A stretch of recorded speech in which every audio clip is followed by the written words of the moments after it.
this House for the purpose of discussing definite matters of urgency, national importance regarding insecurity in Turkana East constituency and the North Rift region at large. Honorable Speaker, there have been recent causes of insecurity in Turkana East constituency, which with raised witness from the neighboring community leading to loss of lives and livestock. On Tuesday, 27 July 2023, bandits attacked a village of Lokui in my constituency and killed 4 people, namely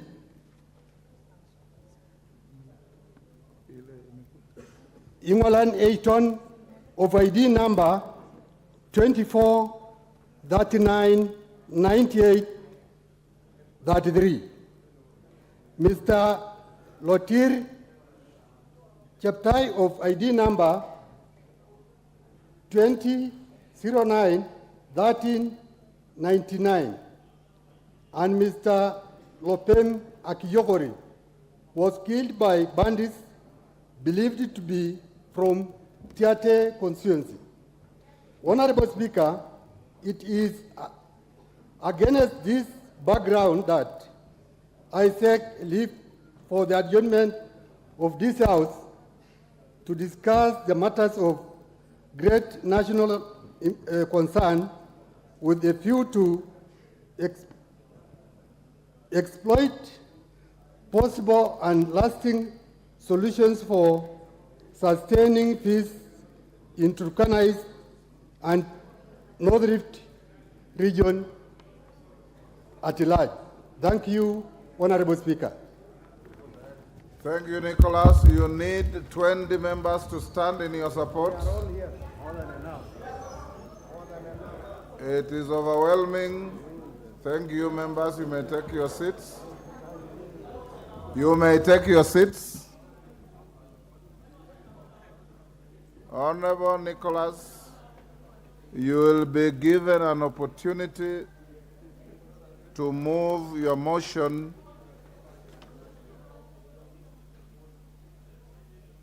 at 5:30.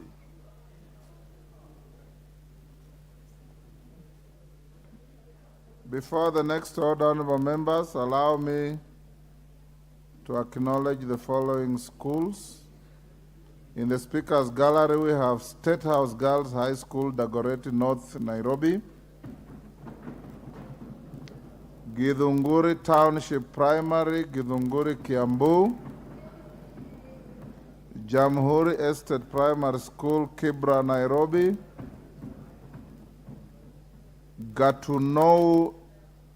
Gatunoini Secondary School, Kangema, Muranga. Loreto Boys Secondary School, Nakuru West, Nakuru. On your behalf and on my own behalf, I welcome the schools, the students, their teachers in the House of Parliament. I've been requested by the Honorable Mchomba to have a minute to welcome a school from her constituency. You can take the opportunity to welcome all the schools on our behalf. Thank you, Honorable Speaker. Indeed, I take this opportunity to welcome all the schools that has made this inaugural visit into the parliamentary buildings of Kenya. And first of all, Mr. Speaker, allow me to recognize and appreciate the staff of Parliament for the wonderful logistical support that they have continued to offer honorable members as they organize this wonderful visit to this honorable house. Honorable Speaker, Parliament is one of the very few institutions in this country that keeps time. When they schedule schools for 2:30 p.m., Mr. Speaker, none of the school is ever late even for 1 minute. Allow me to appreciate our staff and tell them to keep up because they have made this house a real. Back in Kiawairia Primary School in Githunguri constituency, I longed and dreamt to come to parliament, but because I came from a very poor community, I was not able to afford this visit. But because these ones have afforded and God has given them the opportunity to come and see what happens here, how I pray and wish that they shall grow to be strong students, great leaders of this country, and one day they also become members of parliament amongst greater people of Kenya. Thank you, and karibuni bunge. Dr. Wamshomba was speaking for you, but I can see you also want to say something. Thank you, Mr. Speaker, and I appreciate as I welcome our girls from State House Girls, and I want to appreciate most of the members of Parliament. You have your girls here today. I can see Mheshimiwa Mukorino, you have the best among them. She's performing very well, and I wish Toto was in the house because we have a girl from Bomet also, and many others. And therefore, you can imagine that is a school that is carrying many girls from different counties in this country. But one thing I want to say to my girls is that we welcome you in Parliament. And the August House, where we normally say, for the welfare of society and the just government of the people.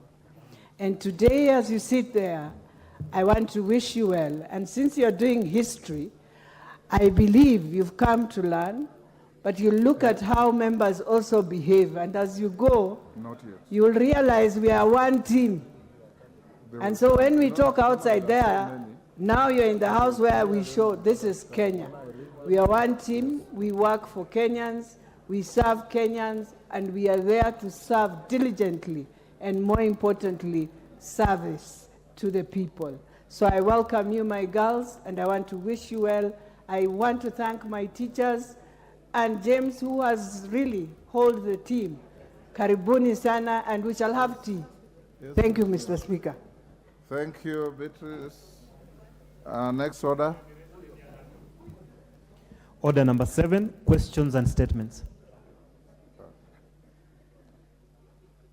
Mishimbogo, member for Likoni. Thank you, Honorable Speaker. Honorable Speaker, pursuant to the provision of Standing Order number 44-2C, I rise to request for a statement from the Chairperson of the Departmental Committee on Transport and Infrastructure regarding the management of Likoni and Mtongwe Ferry. Honorable Speaker, the residents of Likoni have had 2 public pathways to Mombasa Island for the last many years, the Likoni and Mtongwe Ferry channels. The 2 channels ensure that over 300,000 commuters across Mombasa Island cross Mombasa Island and back to the south coast on a daily basis. They are therefore key infrastructure elements to the development of the economy of Mombasa as a regional economic hub. Honorable Speaker, sir, the Mtongwe Ferry Channel has not been operational for the last 9 months, making commuters use alternative routes that take long traveling hours to their respective places of work. While the Likoni Ferry channels has in the last 3 months seen a serious upsurge in traffic and steeped, resulting to commuters with private vehicles having to wait for as long hours to cross the channel that otherwise takes only 9 to 15 minutes. Further, commuters who cross the channel on foot have to wait for longer hours and in the process creates traffic congestion in the channel, thereby causing insecurity to the residents. Honorable Speaker, it is with this background that I seek a statement from the Chairperson of Departmental Committee on Transport and Infrastructure on the following. 1, what immediate steps have been taken to address the challenges facing commuters using the channel? 2, when is the Mtongwe Ferry Channel expected back to operation to ease congestion at the Likoni Channel? I thank you, Honorable Speaker, sir. Order, honorable members. Chair, Committee on Transport and Infrastructure. Member Fondia, I think is the chair. Is he here? Is the vice chair here? Or any member of the committee? Clerk, you communicate for the chair to bring a statement to Honorable Mishi on the floor of the House in the next 2 weeks. Member for Keses, Julius Ruto. Thank you, Mr. Speaker, for according me this opportunity. I rise on the statement of the demise of the former Member of Parliament for Eldoret South constituency, Honorable Dr. Joseph Kiption Arab Misoi. Honorable Speaker, I rise pursuant to Standing Order number 259D, subsection 2A, to report the untimely passing on of former Member of Parliament for Eldoret South, the late Honorable Dr. Joseph Kiption Arab Misoi, on Friday, 28 July 2023. Honorable Speaker, the late Honorable Dr. Joseph Kiption Arab Misoi was born on 25th September 1943. He attended AIC Kaptimoyua Primary School for his CEE in 1952. He then proceeded to AIC Kaptumo for his CAPE, Kenya African Preliminary Exams, where he excelled and joined Government African School, now known as Kapsabet Boys, for his CSC, Cambridge School Certificate, between the years 1960 and 1963. The Honorable Misoi received a scholarship to attend Edvos Lawrence Scientific University for his undergraduate diploma and the University of Veterinary Science in Budapest for his doctorate between the years 1964 and 1970.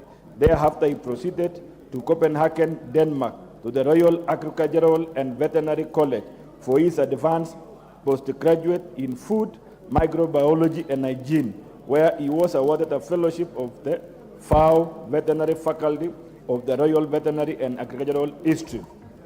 Honorable Speaker, Honorable Misoi began his career as a senior veterinary officer at the Ministry of Agriculture and lecturer of veterinary public health at the Kenya Meat Commission. He later worked as senior food, agricultural standards and quality control officer. Honorable Misoi joined politics in 1988, following his election as Member of Parliament for then Eldoret South constituency. He served for 2 terms, including as an assistant minister at the Ministry of Agriculture and Livestock Development, and later under the office of the Vice President. Known to many as Bwana Majimbo, the late Honorable Misoi fought for multipartyism and was passionate agitator of the Majimboism, then now devolution or devolved government units.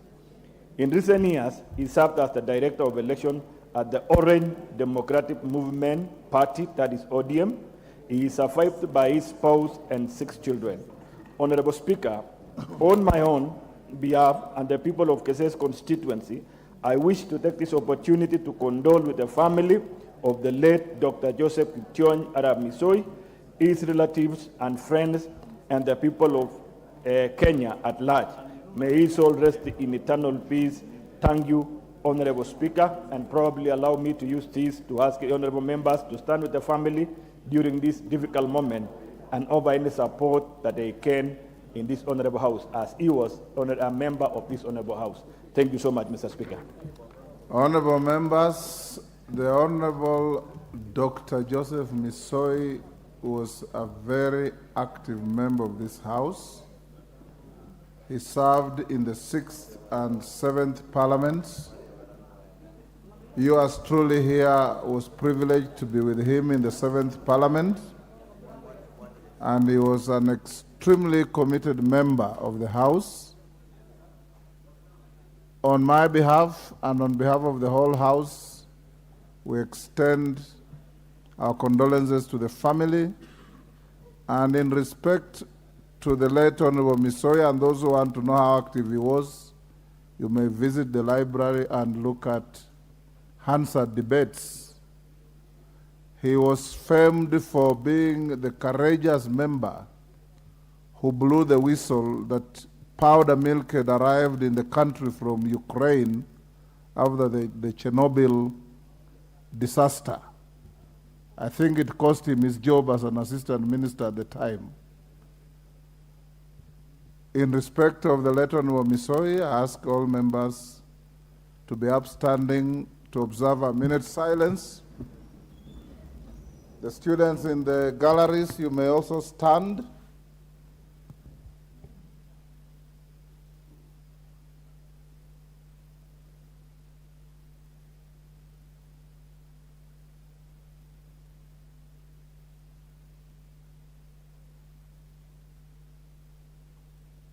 Thank you.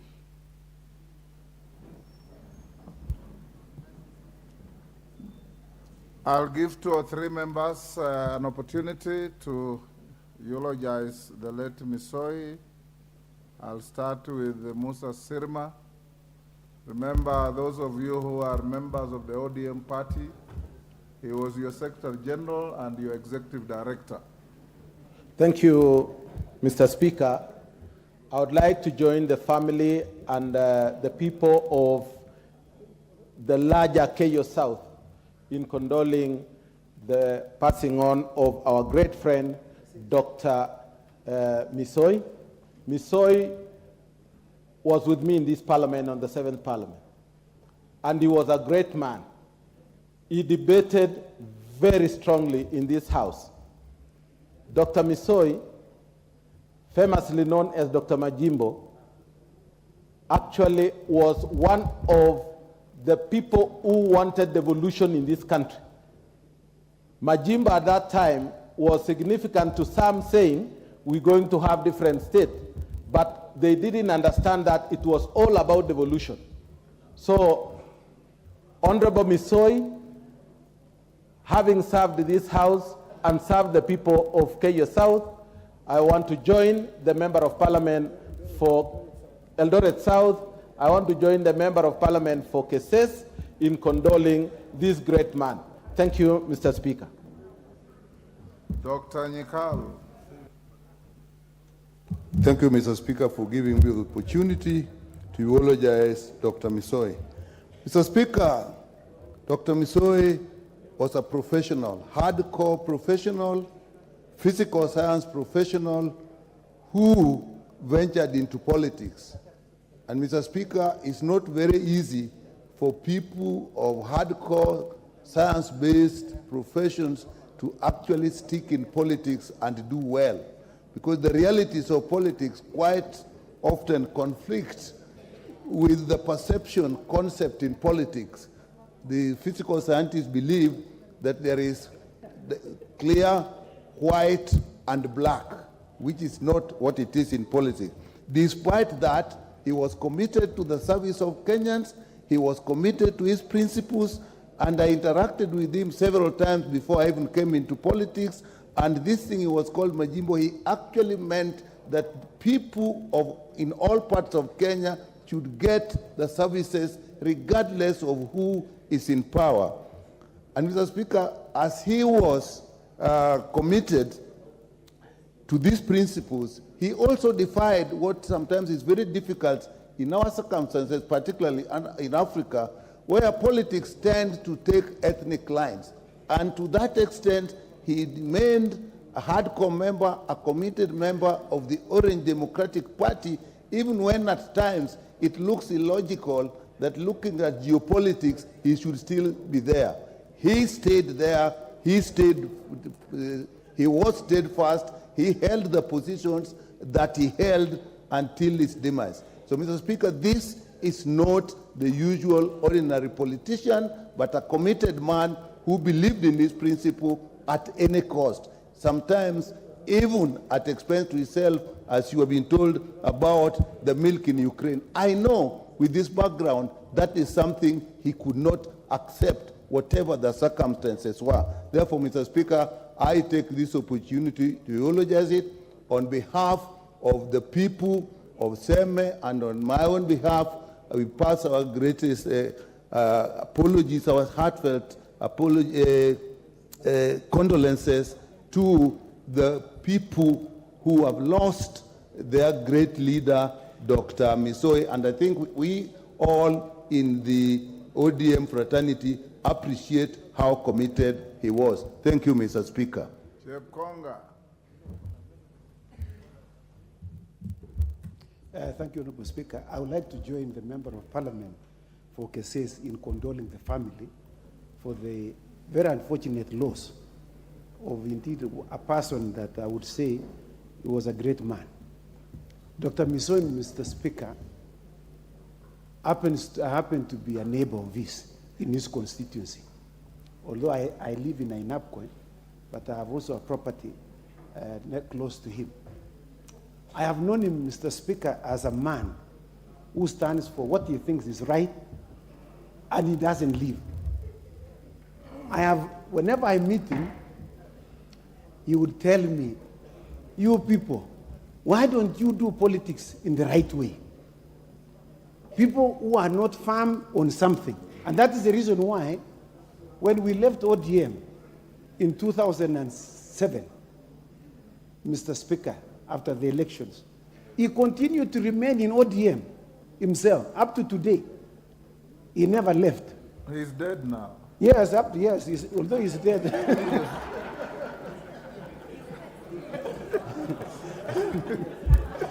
It's true, Mr. Speaker is no longer with us, yes. But his last station was ODM.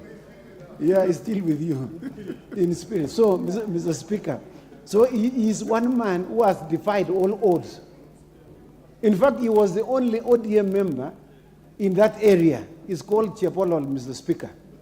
Everybody else inside there, in that village, is a UDM member. He was the only one, and he is an official of ODM. That tells you that this is a man who was very firm in his principles. You know, you don't have to run away from the heat. Just stay there, even if you are the only one. You become the only one arm standing, Mr. Speaker, in a cause in which you believe it is right. So we like to eulogize, this is a great man who stood for what was right.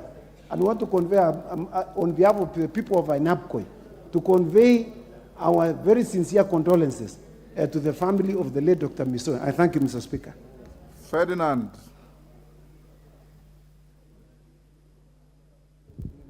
Thank you, Mr. Speaker, for giving me this chance to console with the member of Keses. And I can tell you this, Mr. Majimbo was a very outspoken person. You could hear him on the KBC. This is when you have the Matakeo Kutoka Bunge. So they call it, and he was a very, very outspoken person. I knew him because at that time, the Speaker also wanted to become a member of Parliament. And actually, I went to his home, and I want just to tell him my brother here that even my son married in the Keses, and I knew this as a member of Parliament, former member of Parliament. And so I take this opportunity on behalf of the people of Kwanza to say pole sana, and may God bless his peace. Thank you. Wangwe, you'll be the last. Okay. Thank you, Honorable Speaker. Honorable Speaker, on behalf of the great people of Nabaholo and the entire ODM fraternity, Honorable Speaker, where the late Dr. Misoi worked for, I wish to convey my sincere condolences to the entire community that he attended to while serving as a member of Parliament.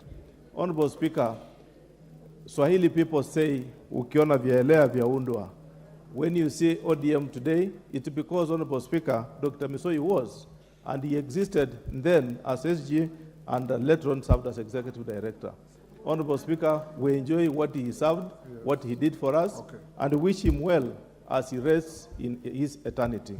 God rest his soul in eternity. Last Deputy Majority Leader, Owen Bayer. Thank you, Honorable Speaker. Honorable Speaker, I take this opportunity to condole with the people of Keses and my brother and my friend. We say pole for the loss of Dr. Misoi. And Honorable Speaker, I did not share time with Dr. Misoi in the chamber, but there are a few things I knew about him as a young person. One, he embodied the spirit of Ronald Ngala, the spirit of Majimbo. After Ngala, probably the person who came out very strongly about Majimbo even during the writing of the new constitution, I think Dr. Misoi Ngala and Muliro. Ngala and Muliro and Masinde Muliro. Yeah. He came out very, very strongly.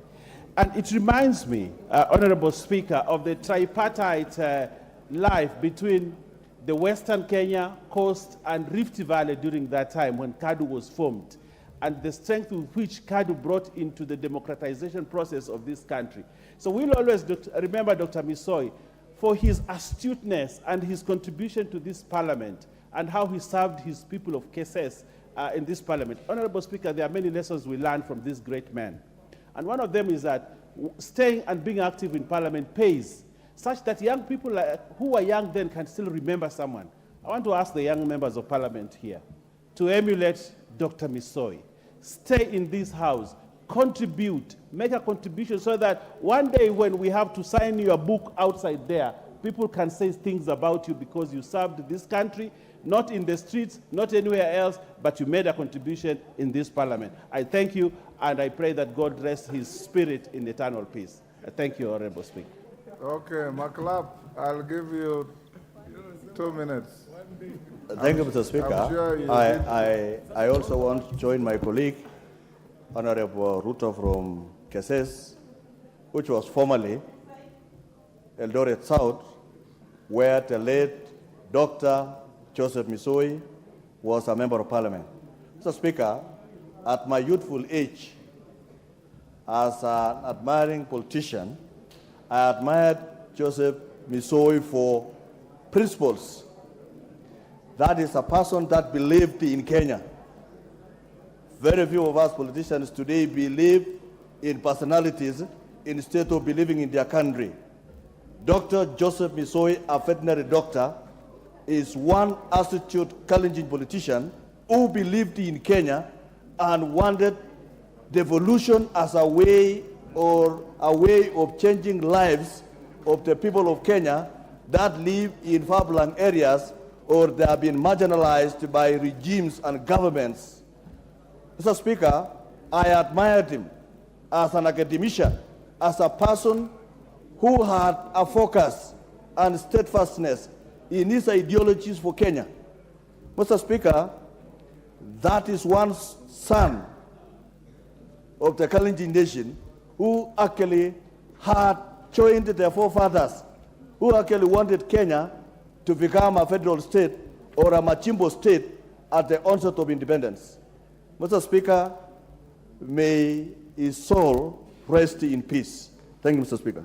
Indeed, may his soul rest in eternal peace. Thank you, honorable members. DK, you are locked out. We'll end there. Before the majority leader issues his usual Thursday statement, and Owen and your team, we're also expecting a statement on the issue raised yesterday by the young parliamentarian from Manyata and Wangari, who was not here. Yes, Osoro, you will hold your horses. Let me make a communication first back at order number 2. Honorable members, this is a communication regarding the annual general meeting of the Commonwealth Parliamentary Association, CPA Kenya branch. Take your seat. Take your seat.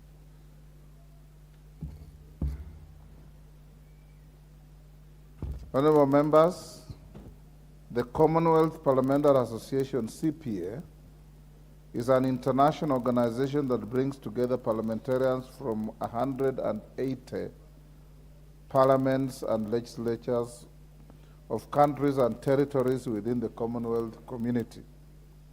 The association was established in 1911, making it one of the oldest and most significant parliamentary associations in the world.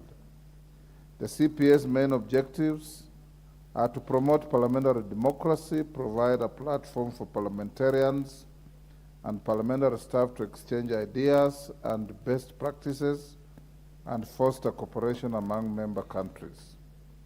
The association is committed to upholding the values of the Commonwealth, including democratic governance, respect for human rights, equality, and the rule of law. The CPA Constitution provides for the establishment of branches, and the members of the legislature in which a branch is formed are entitled to become members of the branch. In this regard, membership is open to all members of the National Assembly and the Senate on payment of the applicable subscription fees. The affairs of each branch are managed by an executive committee, and the Parliament of Kenya is one such branch. Honorable members, members of Parliament who wish to become members of the CPA are required to pay a subscription fee of 4,000 for life membership and shillings 1,000 for annual membership to the branch, payable before January of each year. The fee is deducted from the members' emoluments upon acceptance by completing a membership form, which members may pick at the main reception and return the completed forms to the office of the Clerk of the National Assembly by or before 7 p.m. on Tuesday, 8th August 2023. Further, honorable members, in accordance with the rules of the CPA Kenya branch, the branch is required to hold the annual general meeting to, among other things, hold elections of members of the executive committee. For this purpose, the joint presidents, who are the two speakers of the Houses of Parliament, have convened a meeting on Thursday, 10th August 2023 at 10 a.m. in the National Assembly chamber. The elected members of the Executive Committee will have the responsibility of steering the branch towards achieving the objectives of the association. The Executive Committee members will be elected based on their expertise and dedication to the principles of the association. It is therefore essential to elect individuals who can represent the interests of Kenya and contribute meaningfully to the CPA's collective efforts in promoting democracy, good governance, and respect for human rights. Honorable members, the available slots are 12 to be shared on the ratio of 3 to 5 between the Senate and the National Assembly. In this regard, 5 members will be drawn from the Senate and 7 members will be drawn from the National Assembly. Interested members should be members of the association, and only duly registered members will be eligible to participate in the elections. Honorable members, I therefore take this opportunity to bring this matter to your attention and invite interested members to tender their applications for election to the Executive Committee through writing to the Office of the Clerk by or before Tuesday, 8th August 2023. I thank you. Honorable members, for those of you who probably haven't appreciated CPA, when we had our induction conference in Mombasa, you saw Mr. Twigg, the Secretary General of the CPA from the UK, is the one who assembled the resource persons that we had from South Africa, from New Zealand, from Canada. Equally important, is important to acknowledge that our current representative in the International Exco is the Honorable Makali Mulu, who is finishing his term in the next international meeting in Ghana.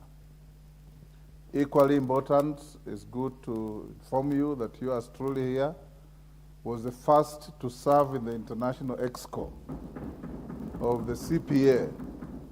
And since 1911, when the CPA was formed, it was during my time that we were able to get the first and only ever African Secretary General of the CPA, Dr.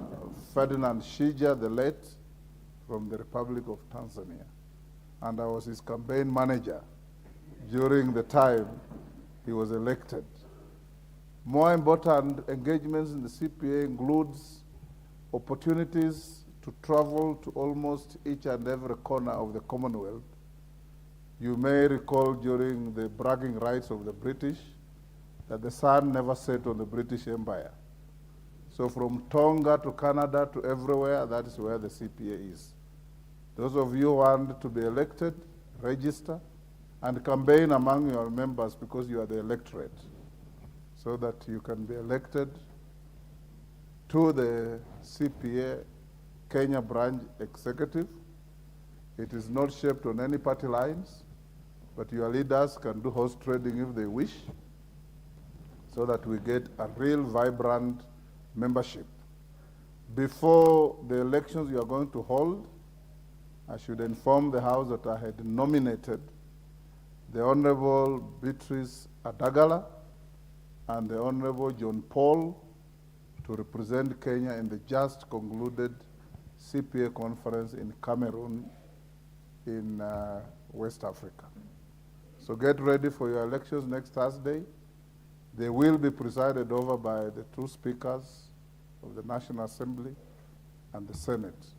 And may good members be elected who can represent us at the East African level, at the African level, and the international level. Thank you. Osoro. Thank you, Honorable Speaker. Honorable Speaker, pursuant to the provisions of Standing Order number 44-2C, I rise to request a statement from the Chairperson of the Departmental Committee on Finance and National Planning on the effect of stay of application of EAC set rates on revenue collection for 2022-2023. Honorable Speaker, the Deputy Commissioner in charge of Risk Management Division, Customs and Border Control directed a stay of application of the EAC set rules and rates that are applied on minimum yields for the containerized cargo covered by the fourth band of the 2022 EAC set via the memo dated 27th July 2022. Honorable Speaker, tariffs are controlled by the EAC Council of Ministers. The Deputy Commissioner, alongside one other officer, wrote a memo asking their staff members to stay application, which in turn had an effect on the year's revenue target. Further, the same officials extended the stay through a letter dated 7th September 2022. Honorable Speaker, it is with this background that I seek a statement from the Chairperson of the Departmental Committee on Finance and National Planning on the following. One, could the chairman, could the committee provide an explanation on whether the Deputy Commissioner or any other Revenue Authority staff member have the power to direct for the stay of EAC set rates as presented under the legal notice number EAC 117-2022 and legal notice number EAC 118-2022. Is in this directive an economic crime owing to its loss effects on the country's revenue target? Two, could the chairperson state from when did the legal notice number EAC 117-2022 and legal notice number EAC 118-2022 take effect? Could the chairperson provide details on the amount of revenue that this country lost due to the stay as per the memos? And finally, Honorable Speaker, who should be held responsible for the said economic crime, if any? I thank you, Honorable Speaker.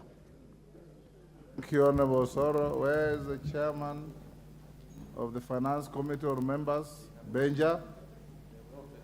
Tell your chairman, you are the vice chair. Bring the statement in 2 weeks. Okay. Thank you, Speaker. We will undertake the exercise and report to the House in 2 weeks. Majority Leader, your Thursday statement. Thank you, Honorable Speaker. Honorable Speaker, I am holding brief for the Majority Leader today, and pursuant to the provisions of Standing Order number 44-2A, I rise to give the following statement on behalf of the House Business Committee, which met on Tuesday, 1st August 2023, to prioritize business for consideration during the week. Honorable Speaker, as members are aware, this week, the House concluded various business, including the second reading of Penal Code Amendment Bill of 2022 and debate on the report on the United Nations Convention Against Corruption and Global Parliamentarians Against Corruption meeting, and the report of the Committee on Regional Integration on a visit to semi-autonomous institutions of the East African Community. The House also commenced debate on members' motions and other committees' business. Honorable Speaker, members will note that following a request by the Departmental Committee on Justice and Legal Affairs on Wednesday, 2nd August 2023, the consideration of the Conflict of Interest Bill 2023 has been extended by 30 days to allow for the in-depth consultations and stakeholders' engagements. The House will also recall that the communication issued yesterday regarding the prioritization of legislation or legislative proposals and bills before the committee, I wish to reiterate on behalf of the House Business Committee that committees are expected to fully adhere to the timelines provided for in the standing orders, and as communicated, should it be noted that a committee has inordinately delayed undertaking pre-publication scrutiny of legislative proposals before it, reconsideration of the committal of those legislative proposals or bills will be done without recourse to the specific committees. I therefore urge committees to expedite and finalize their reports on bills, treaties, and inquiries for consideration by the House. Honorable Speaker, with regards to the business for Tuesday next week, the House is expected to continue the second reading of the Food and Feed Safety Coordination Bill 2023 and the Statute Law Miscellaneous Amendment Bill 2022, should they not be concluded today. Additionally, debate will also be undertaken on the following motions, should they not be concluded today.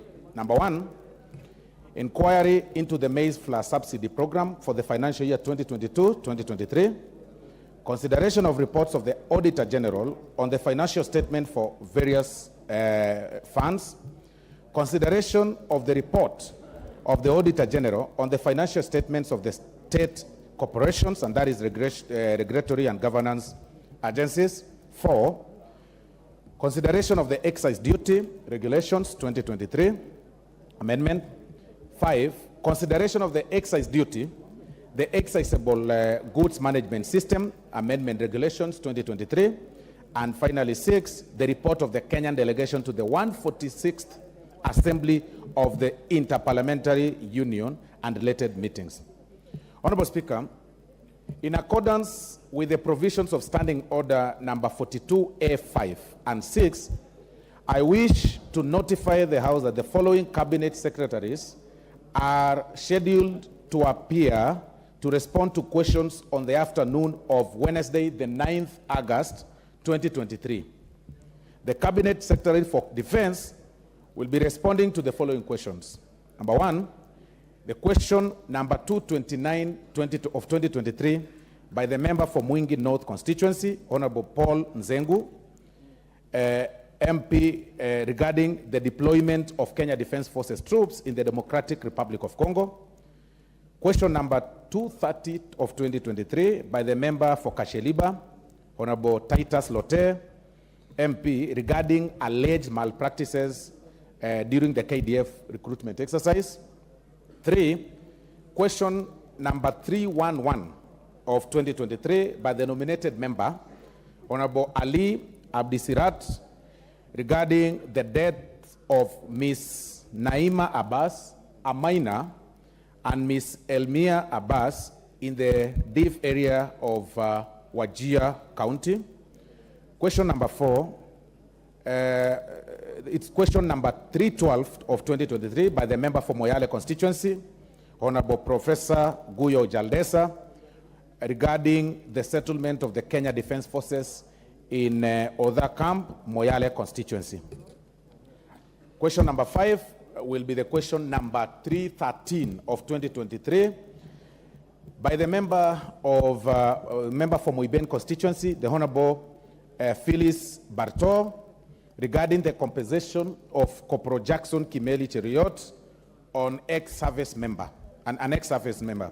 And final question, the Cabinet Secretary for Defense will be answering is question number 314 of 2023 by the member for Suna East, Suna West constituency, sorry, the Honorable Peter Masara, regarding the discharge and compensation of Mr. Churchill Odhiambo Osano of service number 7771.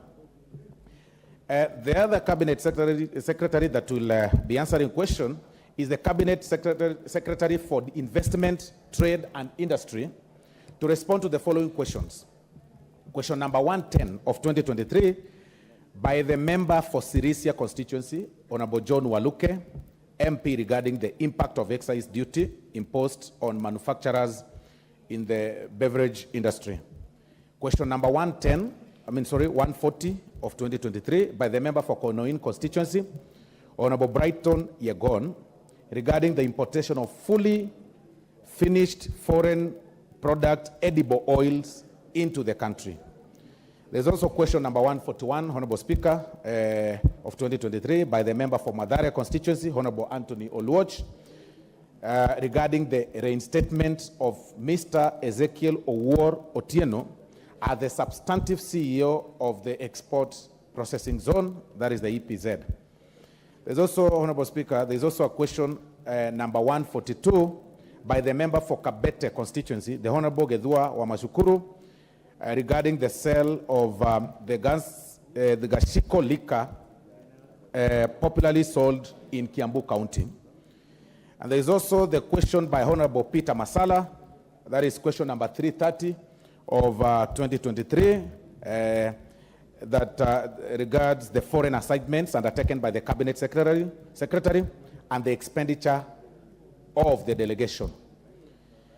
The final question that will be answered by the Cabinet Secretary for Investment and Trade and Industry will be question number 331 by a KSS Member of Parliament, CPA, the Honorable CPA Julius Ruto, regarding the key players of the second-hand clothing, commonly known as mitumba, and the mixed assorted goods business across the country. Honorable Speaker, the House Business Committee will reconvene again on Tuesday, the 8th of August 2023, to schedule the business for the rest of the week. And I wish to lay this statement on the table of the House this afternoon. I thank you, Honorable Speaker. Thank you. Thank you, Honorable Soro. Honorable members, I see now the Majority Leader is back in the House. You have a date with the House on the mining of data from Kenyans by some foreign group. You had members yesterday raise their concerns. Is Muchungu here? Honorable Mukunji, sorry. Mukunji is around. He's the one who requested, but also Mother Wangari had also raised the same issue, and one other member. So Majority Leader, go ahead. In any case, the statement is the property of the House. It is not Mukunji's. Thank you, Honorable Speaker. Honorable Speaker, as you have rightly said, the Honorable John Mukunji, MP Manyata, sought for a statement from the Cabinet Secretaries, Interior, and the Ministry of ICT on the foreign data collection company WorldCoin, collecting data from Kenyan citizens by way of scanning irises in exchange for some money. In particular, he sought that one, to state the steps the government is taking to ensure control of data, access, collection, and storage by foreign entities. Two, who licensed and authorized the biometric data collection by WorldCoin, and was the correct procedure followed. Three, safety guarantees that the government has put in place to ensure that the data will be exclusively used for the intended purpose and Kenyan citizens will not incur any loss. Four, the ultimate objective of this exercise and the purpose of the data collection. Five, the source of money being used to pay participants and who stands to benefit from this exercise. Six, precautionary steps taken by government on the already mined data. We state as follows, that is the two cabinet secretaries. One, an entity calling itself WorldCoin was reported to be harvesting eyeball/iris data from Kenyans for 3 days until yesterday in exchange for cryptocurrency tokens worth approximately Kenya shilling 7,000 on condition that the beneficiaries allowed the scanning of their eyeballs or iris. The aforesaid entity is not registered as a legal entity in Kenya. Preliminary investigations reveal that the entity has hired a company in Kenya called Sense Marketing to do the data capture for them in the country. 4, the local representatives of WorldCoin are 1, a Mr. Emmanuel Otieno, who is described to be in charge of operations, and 2, a Ms. Rael Mwende, who is described as a country manager. Both persons are being interrogated by the Directorate of Criminal Investigations, DCI, since yesterday, Wednesday, August 2nd, 2023. Among the foreign nationals associated with WorldCoin are a Mr. Poiter Piwowozik, who is on record to have entered Kenya on several occasions, the last one being in June 2023,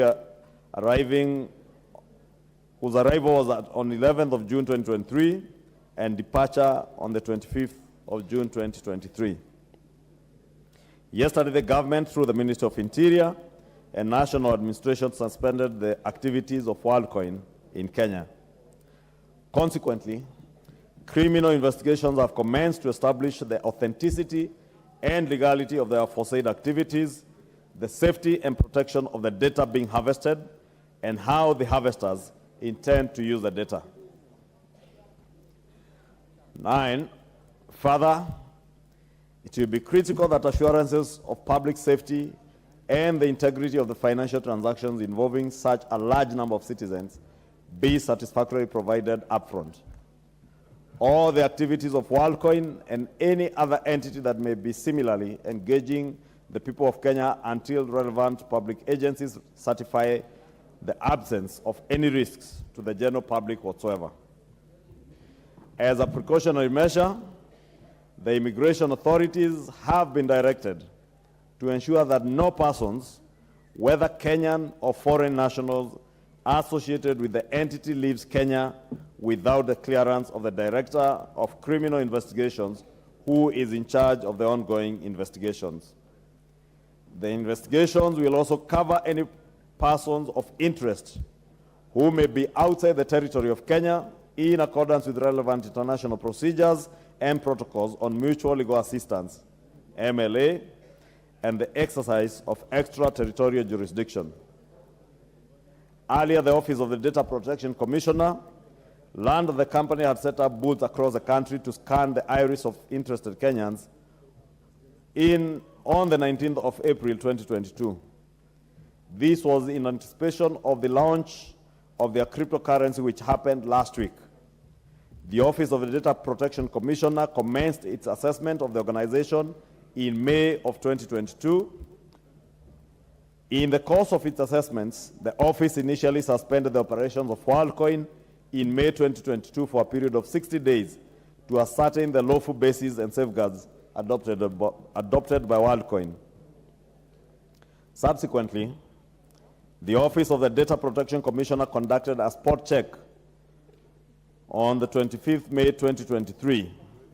The office again raised concerns with the processing activities of the entity and wrote to the entity on the 30th of May 2023 and directed immediate cessation of processing on sensitive personal data, namely iris and facial data of data subjects. The office further directed the WorldCoin safely restrict processing any data that had already been processed and advised the Office of the Safeguards placed on the restricted data. Mr. Speaker, sir, the government registered WorldCoin as a data controller pursuant to the Data Protection Act of 2019 and the Data Protection Registration of Data Controllers and Data Processors Regulation of 2021, registration regulations, which require as one compliance obligation that entities processing data should be registered with the office. Such registration is done by applying through the ODPC registration portal. An application for a certificate of registration only signifies that the entity has complied with Section 18 and Section 19 of the Act and does not endorse an entity's compliance with the Data Protection Act or its subsidiary regulations, nor is it a valid license for any organization to operate in Kenya or authorize operations of an entity. The certificate signifies that an entity is known to the Office of the Data Protection Commissioner, that it processes personal data of persons located in Kenya. Further, it does not amount to certification of the processing activities of an entity or serve as an endorsement from the office of an entity's compliance with other provisions of the Act or any other laws. A registration certificate was issued to WorldCoin on the 18th April 2023, following the receipt of the requisite documentation pursuant to the Data Protection Registration Regulations. Mr. Speaker, sir, the government has commenced investigations to ensure that WorldCoin complies with the data collection, storage, and sharing principles. Immediate mitigation steps being undertaken are constitution of a multi-agency team comprising of security, financial services, and data protection agencies have commenced inquiries and investigations to establish the legality of the activities of WorldCoin, the safety and the protection of data collected with the aim to safeguard personal data and mitigate against any adverse practices. The government is not aware of any prior public participation exercise by the crypto firm. This is the reason the government issued cautionary statements by the Office of Data Protection Commissioner on the 28th of July 2023, advising the public to be vigilant when engaging with WorldCoin, and in particular when providing sensitive personal data. Further, the Communications Authority and the Office of Data Protection Commissioner issued a joint statement on the 2nd of August 2023, raising concerns on the operations of WorldCoin as they relate to cybersecurity, data protection, and consumer protection. The government is not aware of the source of funds. Part of the multi-agency team mandate will be to investigate the source of the money being issued to the participants and the beneficiaries of this activity. Honorable Speaker, the government has expressly directed WorldCoin to cease the collection of personal data and restrict the further processing of any data that has already been collected for persons located in Kenya. Further, there is need to sensitize Kenyans on the risk of cybersecurity attacks, data breaches, and the need for full disclosure before giving consent. The suspension of the processing of sensitive personal data was not lifted by the Office of the Data Protection Commissioner, ODPC. In particular, the office raised concerns on whether the consent sought from the individuals was voluntary or illusory. In this regard, the office noted that persons are requested to give consent and a monetary incentive provided for the exchange of sensitive personal data. This is a preliminary statement, Honorable Speaker, on a matter that is under active multiple investigations. Should the National Assembly require any further information or clarifications, we remain available to attend a request for a further statement or even in-person appearance, as may be directed by yourself, Honorable Speaker. Thank you, Honorable Speaker. Signed by the Honorable Kithure Kindiki, Cabinet Secretary for Ministry of Interior, National Coordination, National Administration, and C.S. Eliud Owalo, Cabinet Secretary, Ministry of Information, Communications, and Digital Economy. Thank you, Honorable Speaker. Martha Wangari. Thank you, Mr. Speaker, and for also giving this very important issue the priority that it deserved. And Mr. Speaker, this issue has come up as an issue of national security, and I think what I would want to ask the Leader of Majority is that when you say consent, a person who is jobless, the lines that we saw around KICC, Mr. Speaker, that is not possible and is not applicable. And my questions to the Majority Leader, number one, the founder of WorldCoin is one US tech entrepreneur called Sam Altman. But if you read the terms of reference of WorldCoin, it is not usable or applicable in the USA. Mr. Speaker, if you're a resident of the US, if you're a company registered in the US, if you're a US citizen, you cannot access these tokens. And they are there for taking advantage of jobless Kenyan youth to actually lure them into some data mining that is not only illegal, but also evil. Mr. Speaker, the other thing I would want to ask from the Leader of Majority and to the CS, how many eyes have been so far scanned? How many irises have been scanned, Mr. Speaker? What are we talking about? Because I walked around KICC yesterday and the day before, women carrying children, because even a child scanned eyeball was fetching money, Mr. Speaker. So how many of this has been scanned? And even if we are doing active investigation, Mr. Speaker, where is this data? Has it been confiscated by the government? And where is our national intelligence, Mr. Speaker? Because this, for it to happen for the 4 days before the minister reacted, Mr. Speaker, is quite a sad situation. Where is NIS? And if these cautionary measures had been said all the way from May, how then has this operated with impunity and without a care in the world, Mr. Speaker? And Mr. Speaker, this data needs to actually be produced and made sure that it does not leave the country, so that we can not only protect our citizens, Mr. Speaker, but as a government, ensure that their safety is guaranteed, and it is not for ministers to issue cautionary statements, Mr. Speaker. It is the role of government to protect their citizenry. So, Mr. Speaker, in this, I would expect actually clear guidance and clear answers from the minister and from the Leader of Majority. Thank you, Mr. Speaker. Majority Leader, note that. Mukunji.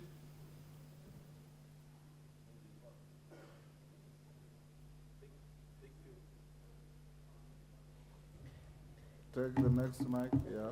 Thank you, Honorable Speaker, and thank you so much, the Majority Leader, for acting swiftly and getting the preliminary statement on this pertinent issue.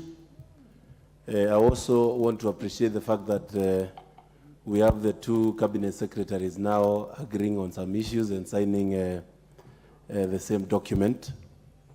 But, Honorable Speaker, due to the weight of this matter, I do propose that we have a session where these two cabinet secretaries will appear here for members' scrutiny, and so that they can give and delve into this matter even more.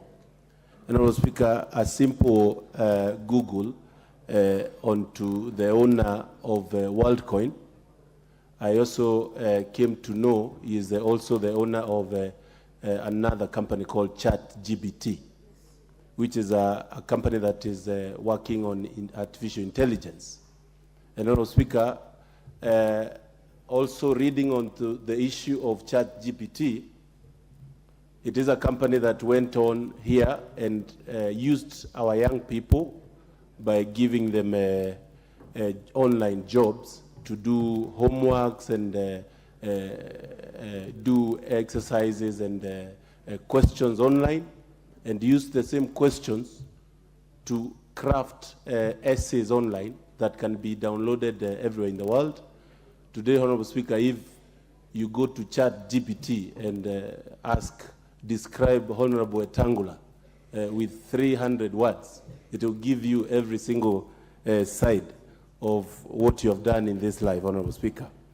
And I would see this as a company that has seen an easy way to access data from this country due to our easiness when it comes to allowing people to come here and misuse, Honorable Speaker, our people.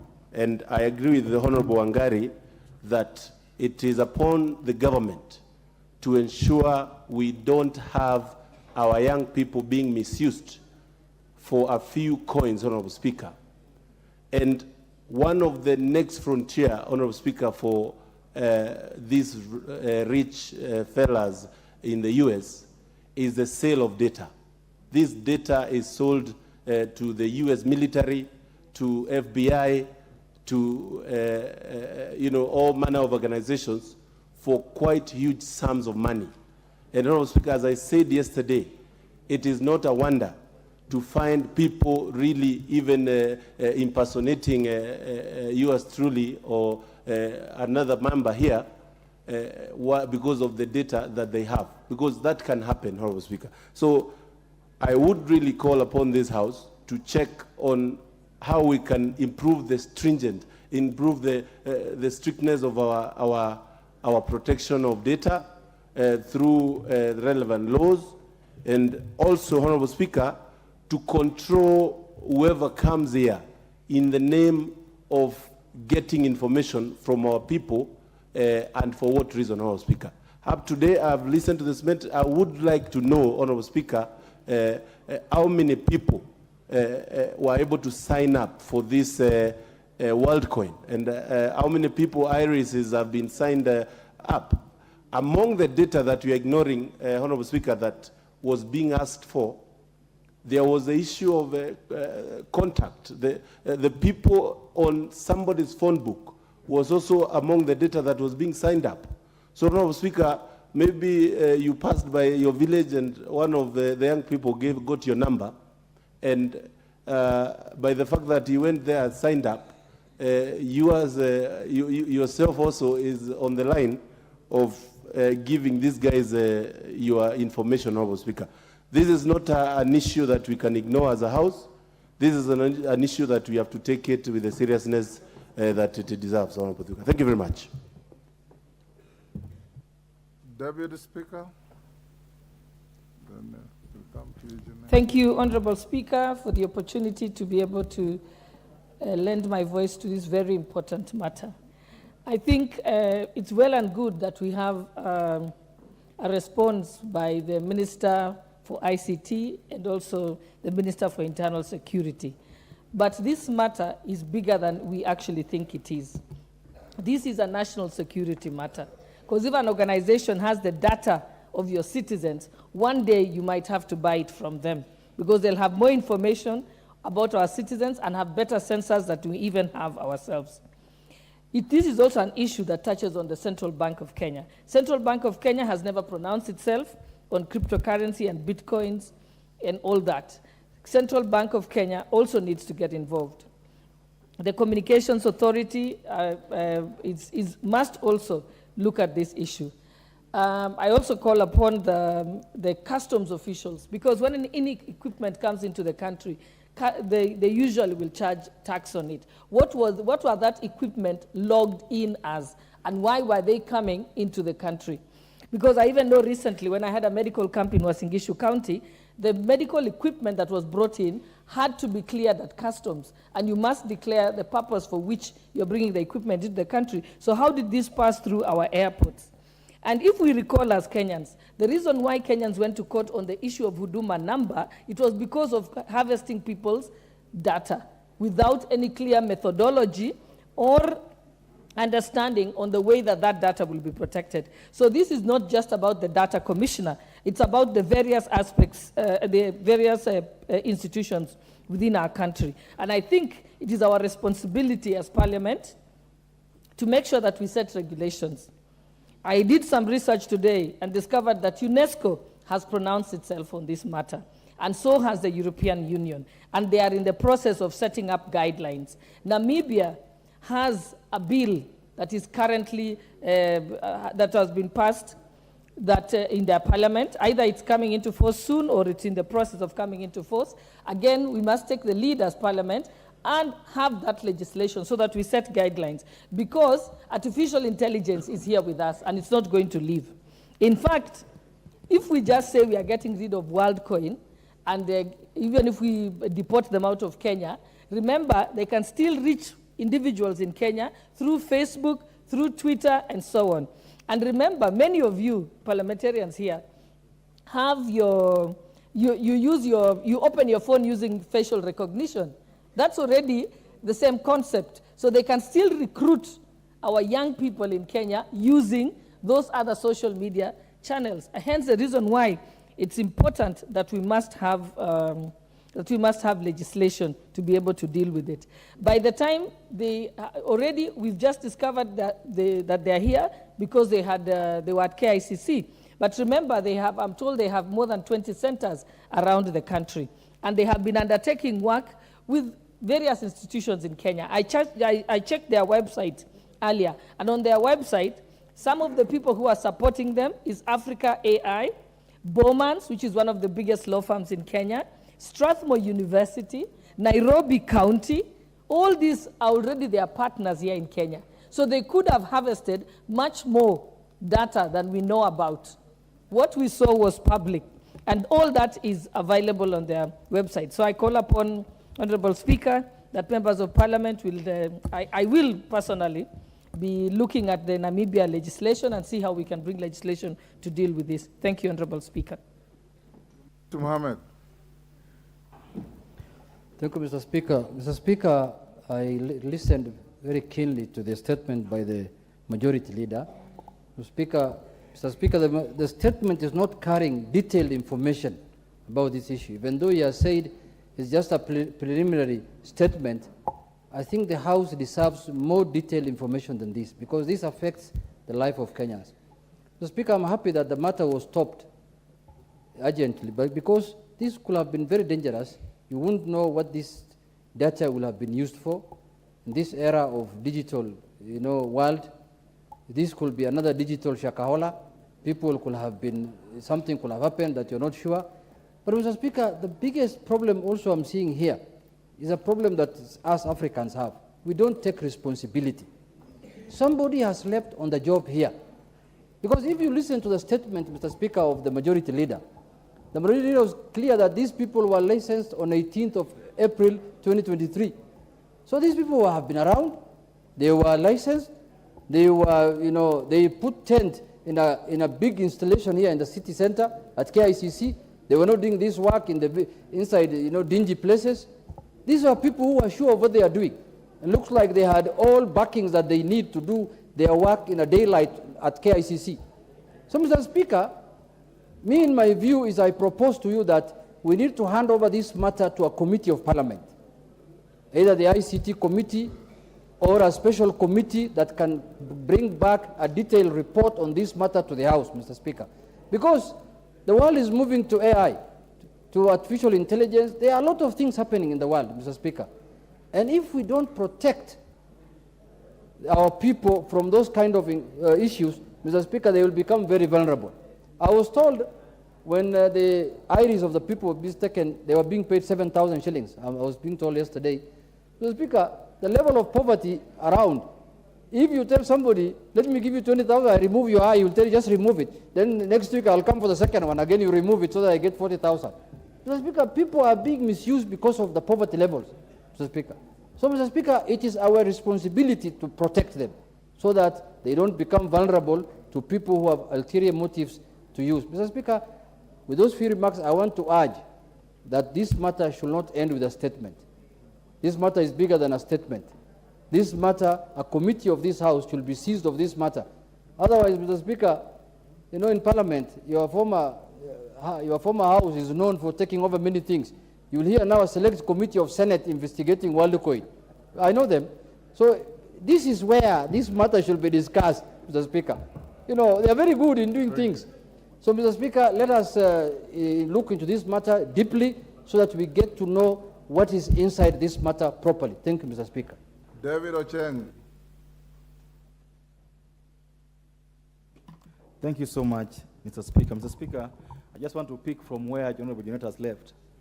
That, Mr. Speaker, it's like we've left the country on its own as a people and as a country. That anything goes in this country. Anybody can walk from anywhere here into this country, do anything, and leave. Their two brothers comes back to mind. Mr. Speaker, in the last 10 years, this country has been treated to so many weird things that the time we are told that the IBC servers are based somewhere in France, and they are mixed with some documents, so we can't access them. Mr. Speaker, last week we were told that e-citizen, which hosts government servers and documents, is actually banned by a private entity, Mr. Speaker. Mr. Speaker, we've had the minister concerned with Interior visiting Shakahola in the last 3 months, almost every week, because of lapse in security, that things happen in this country on the nose of our security agents, and they just let them pass. Mr. Speaker, the queues at KICC didn't happen only yesterday. They've been there for 4 days in a row. You would ask, what's happening there? No one would tell you what's happening there, Mr. Speaker. Mr. Speaker, we as a House has a duty to protect our citizens. And that's why we must, Mr. Speaker, demand from the ministers concerned. Because even as this happened, there was information that conflicting. One minister says, this is illegal, this is okay. Another one says, no, this is not okay. Mr. Speaker, we demand to know from the persons concerned that, one, how many people who are Kenyans have so far been scanned? Mr. Speaker, in Indonesia, an issue arose about WorldCoin. And you know, what was said was that, one, they lie to you about getting your consent. Two, they lie to you about how much information they want to get from you. Number three, the Speaker, they basically steal the consent because, like it's been said today, a person who is hungry, a person who doesn't know what's happening in the world, a person whose only interest tomorrow is to get a packet of unga, is being told that you put your eyes here and you 7,000 shillings comes to the Speaker. Where is our security agents? Where is the NIS? Where is the CID, Mr. Speaker? Before these kind of things happen, because as parliamentarians, we are not investigators. We don't investigate. We have set up institutions that are supposed to do this, Mr. Speaker, and therefore, I agree with those who are calling for, Mr. Speaker, a holistic review of what has happened so far, because I believe that even the Office of the Data Protection Commissioner, Mr. Speaker, is complicit on this. So many guys are involved. The company registration offices, the Ministry of ICT, the Ministry of Interior, the persons involved in protecting our information, Speaker, must be questioned, Mr. Speaker. Mr. Speaker, as I end, I want to know from the two ministers, what remedial measures have they taken so far since this was discovered, apart from stopping this from happening? Have they confiscated their machines? Have they closed their offices? What have they done to ensure that, to assure members of this country that information they gave will not be used in a wrong manner? But, Mr. Speaker, finally, the ministers concerned, could they wake up and man up and run the ministries in the right way? Thank you. Chematia.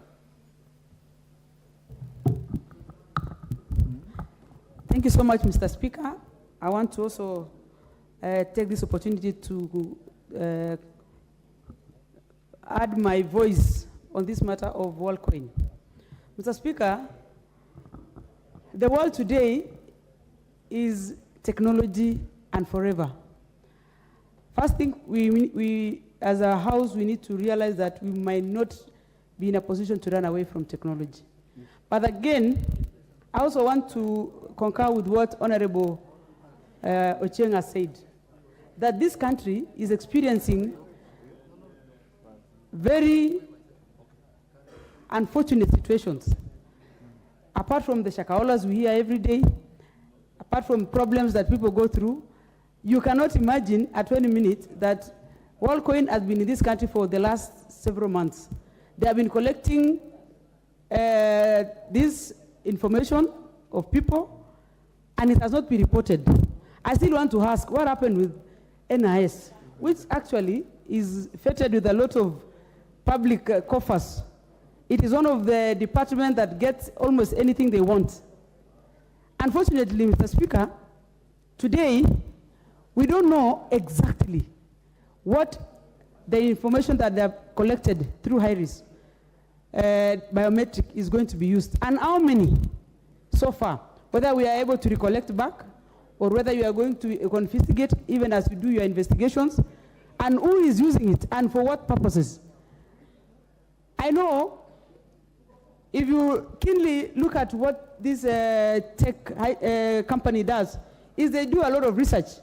And Mr. Speaker, you might be walking around this world, and one day you are being picked in some corridors or in some airports, and you are being questioned or being arrested because your HIRIS or your HIRIS was picked and was used to mismatch on some other things. And this is an opportunity for this parliament to take up the challenge, call the minister specifically for Interior and the Department of National Security Intelligence. It is very unfortunate that we are here watching people queuing for several days, and no one could put a queue onto why and why are people these people are doing it. They were actually bragging all over Facebook that we are here and we are collecting these information, and it is unfortunate that the people who are giving this information and the high risk were young people. And they want to say they are poor people, but they are not poor people. These are people who probably, they are just curious. But that curiosity could probably land them into a bigger problem in the future. As I say, as Honorable Mother has also put it across, that the owner of WorldCoin is also the owner of ChatGPT. ChatGPT is a very complex thing. You can imagine when you ask for an information and someone knows a lot of things about you, you'll also want to understand how they collected that information. As much as we are encouraging technology, these are some of the things that we are in fact, the departments of Interior must use a lot of resources to be able to understand what is happening in the world of tech. Mr. Speaker, I want to call upon the government of Kenya to take up this challenge and take possible ways to arrest the information that have been taken and give Kenya some very good information about this thing. Thank you, Mr. Speaker. Thank you. I think we'll end there. Yes, Bensouda. 2 minutes. Thank you so much, Honorable Speaker. As a member of Communication, Information, I would like to, ICT that is, I would like to add my voice onto the WorldCoin issue. One, because much has been contributed towards this, in my opinion, I would like to advise that not only this House should call upon the Minister for Interior to come upon and explain, but we are talking about issues of data. I would also want to voice up that the two ministers, even the Minister for CII, should be called upon this House so that we can be explained for the security issues behind data which has been collected and how that is going to be managed. Secondly, Honorable Speaker, when I looked into the kind of the age that were queuing in line at KICC, most of them were youthful age. And even the way they dressed up, it meant that most of them even are youths who are even idle. When you looked at the code of dressing, you looked at their hair, there was a big problem.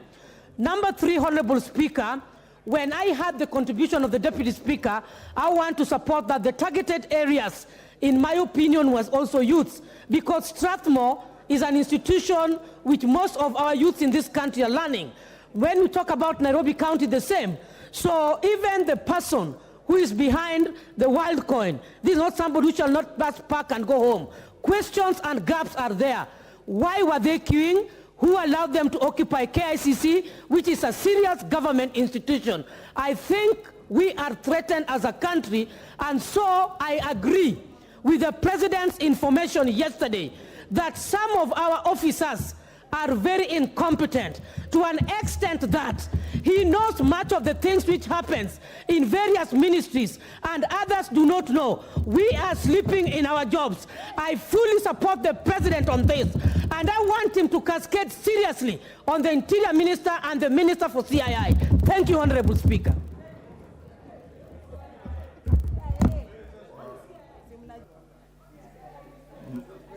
Mary Emase.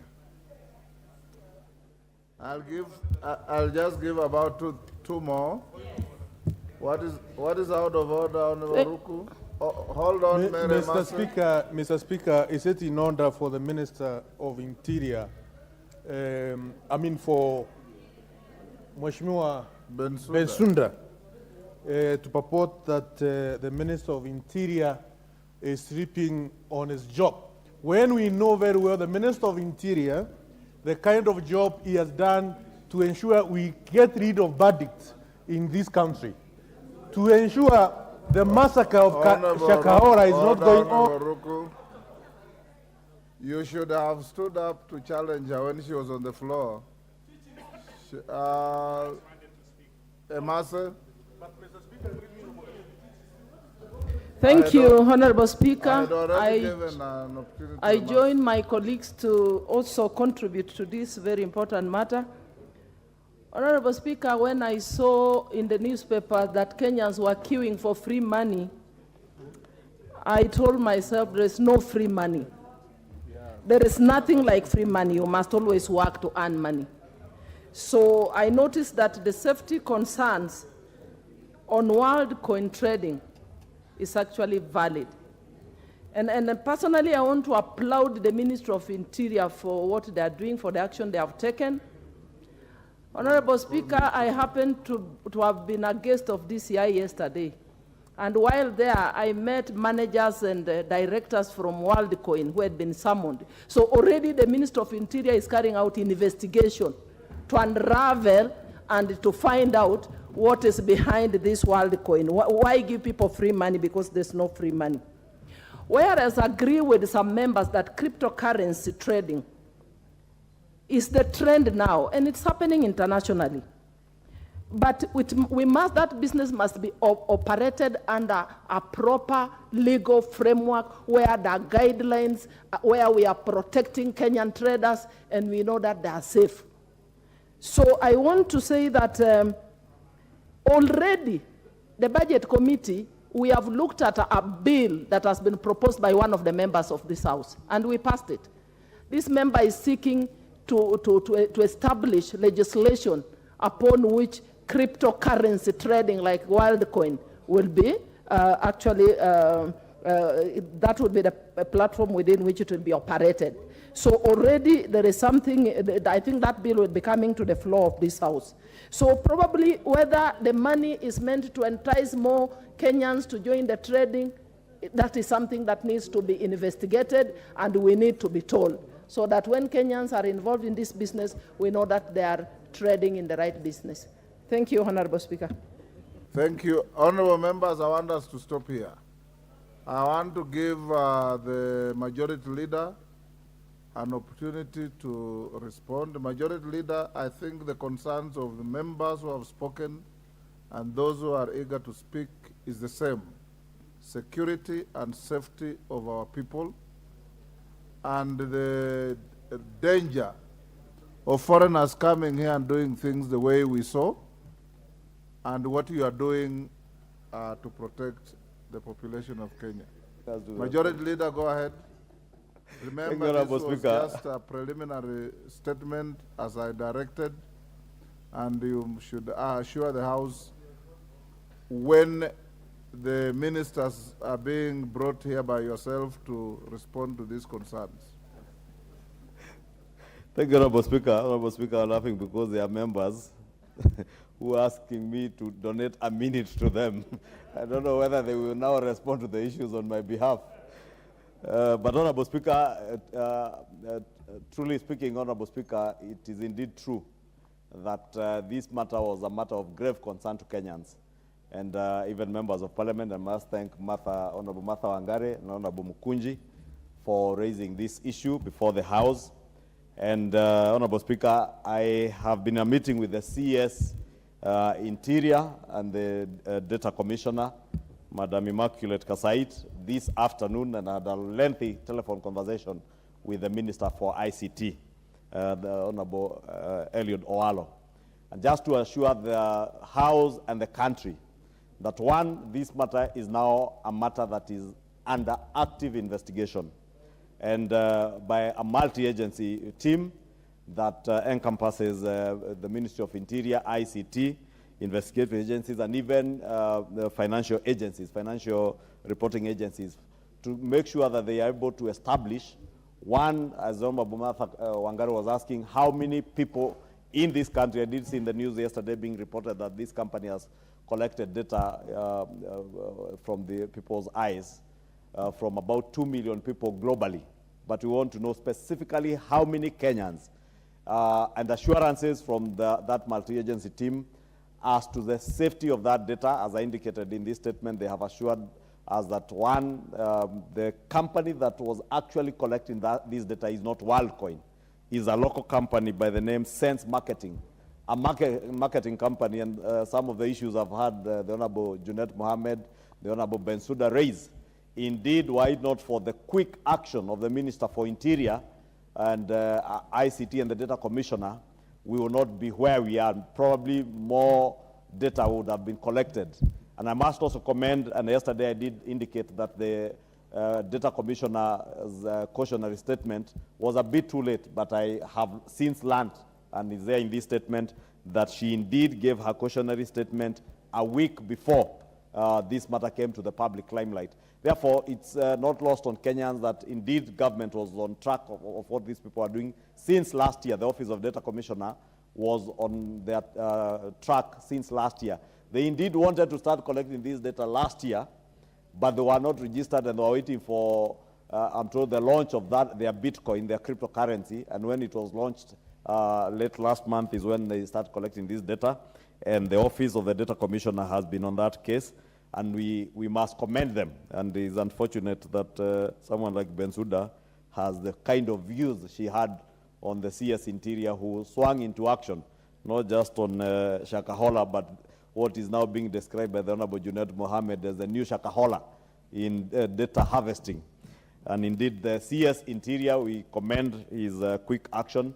As we he has said, and in our meeting this afternoon as he brought this statement, that he wants to assure the country that not just stopping these people from collecting any more data, but also ensuring that all the data they had collected has been seized and is with some of the agencies under the Ministry of ICT being analyzed to also ensure that there is also no data that had been carted away to the cloud, and even that they are saying they are working on it, but they were very cautionary, Honorable Speaker, that we do not jeopardize the ongoing investigations in whatever we say, and I'm therefore restricted as to the other information that he has confided in me as to what they are doing. But just to give the people of Kenya the highest assurances that whatever data had been collected has now been secured and is in the hands of the investigative agencies. Lastly, Honorable Speaker, to appeal to Kenyans, the Office of the Data Commissioner cautioned Kenyans as to the activities of this company. But as I said yesterday, Honorable Speaker, Kenyans are too eager to collect money from any person for whatever reason. And just to caution Kenyans not to rush to getting money from sources that they do not know, even people who are engaged in terrorist activities. And Honorable Speaker, is indeed true. If you speak to people from the north, they will give you harrowing stories of young people, taxi drivers, people who do courier work, who have been used and enticed using money. And at times not a lot of money, 5,000, 10,000 shillings, and they end up being entangled in terrorist cell activities, and they get arrested and they end up suffering as terrorists, yet they were probably just enticed with small money. So maybe just to use this opportunity to ask Kenyans to be cautious whenever they get people offering them money, and in the words of the Honorable Mary Emase, that there is no free lunch, there is no free money.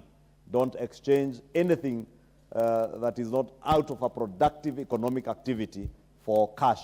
It may be detrimental to your well-being in future. With that, Honorable Speaker, the CS, as I indicated, have indicated they are ready anytime to update the House, and I believe through the relevant committees, that of Interior and ICT, they should be able to update the House on the outcome of the investigations. Thank you, Honorable Speaker. Thank you, Majority Leader. I'll expect you to give us a progress report before the close of next week. Yes, Honorable Milemba. Yes, Honorable Speaker, you had earlier indicated, because of the weight of this matter, that the CSS involved be invited in the House, and that the Leader of Majority gives a timeline or dates when that can happen, and that would be very important. But now he ends up by saying that they will just update the House from where they are. I thought your first pronouncement on that matter should prevail, because this is a very weighty matter. I hear these guys are also creating clubs in schools to harvest the eyeballs. Thank you, Honorable Speaker. Yeah, Iris, yeah. Yes, Irene Mayaka, on the same matter. Thank you, Honorable Speaker. Honorable Speaker, I'd just like to inform the Leader of Majority that we do not have a committee in this House called the Committee of ICT. It is the Committee of Communication, Information, and Innovation. ICT is just a component of that committee. Thank you. Honorable Ichungwa. Honorable Speaker, I stand well informed by the Honorable Irene Mayaka, but Irene Mayaka must understand that being an old member of this House, when we had the Committee of ICT, I am still in that old regime. Now it is a committee, the CII committee. And Honorable Speaker, I've heard what the Honorable Mboko is saying. Probably one of the things we should be telling Kenyans, maybe with artificial intelligence, you never know. Maybe these people could at one point switch off their eyes, and you have to pay to see. Kenyans must be cautious. So we must caution Kenyans with the technology around the world today, Honorable Speaker.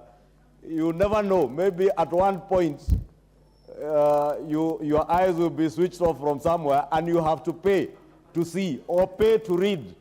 And you never know, Honorable Speaker. So let's just caution Kenyans wherever we are, even our school children, as Mwalimu Honorable Mboko says.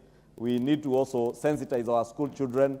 It's unfortunate, Honorable Speaker, that someone said there are mothers who are queuing with their babies strapped on their backs, and you never know whether they were capitalizing on you harvest your own iris and that of the child, Honorable Speaker. Thank you. Honorable Majority Leader, in view of what you are saying and what the members have expressed, I direct you to bring the two ministers to the House on Wednesday at 3 o'clock. On Wednesday at 3 o'clock, and given the weight of the matter, the ministers that you had listed to come and answer questions, that is Minister for Trade and Minister for Defense, you'll shift them to the following week.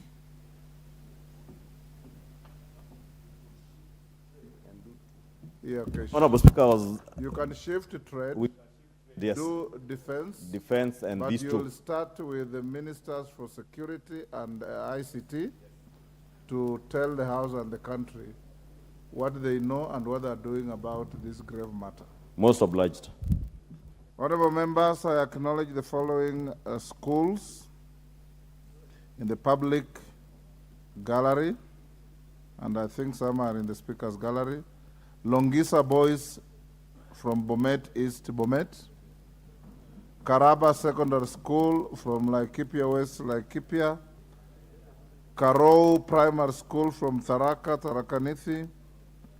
Olenkuya Primary School from Narok West, Narok.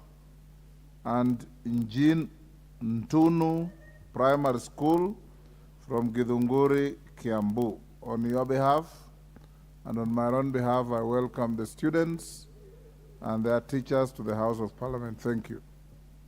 Next order.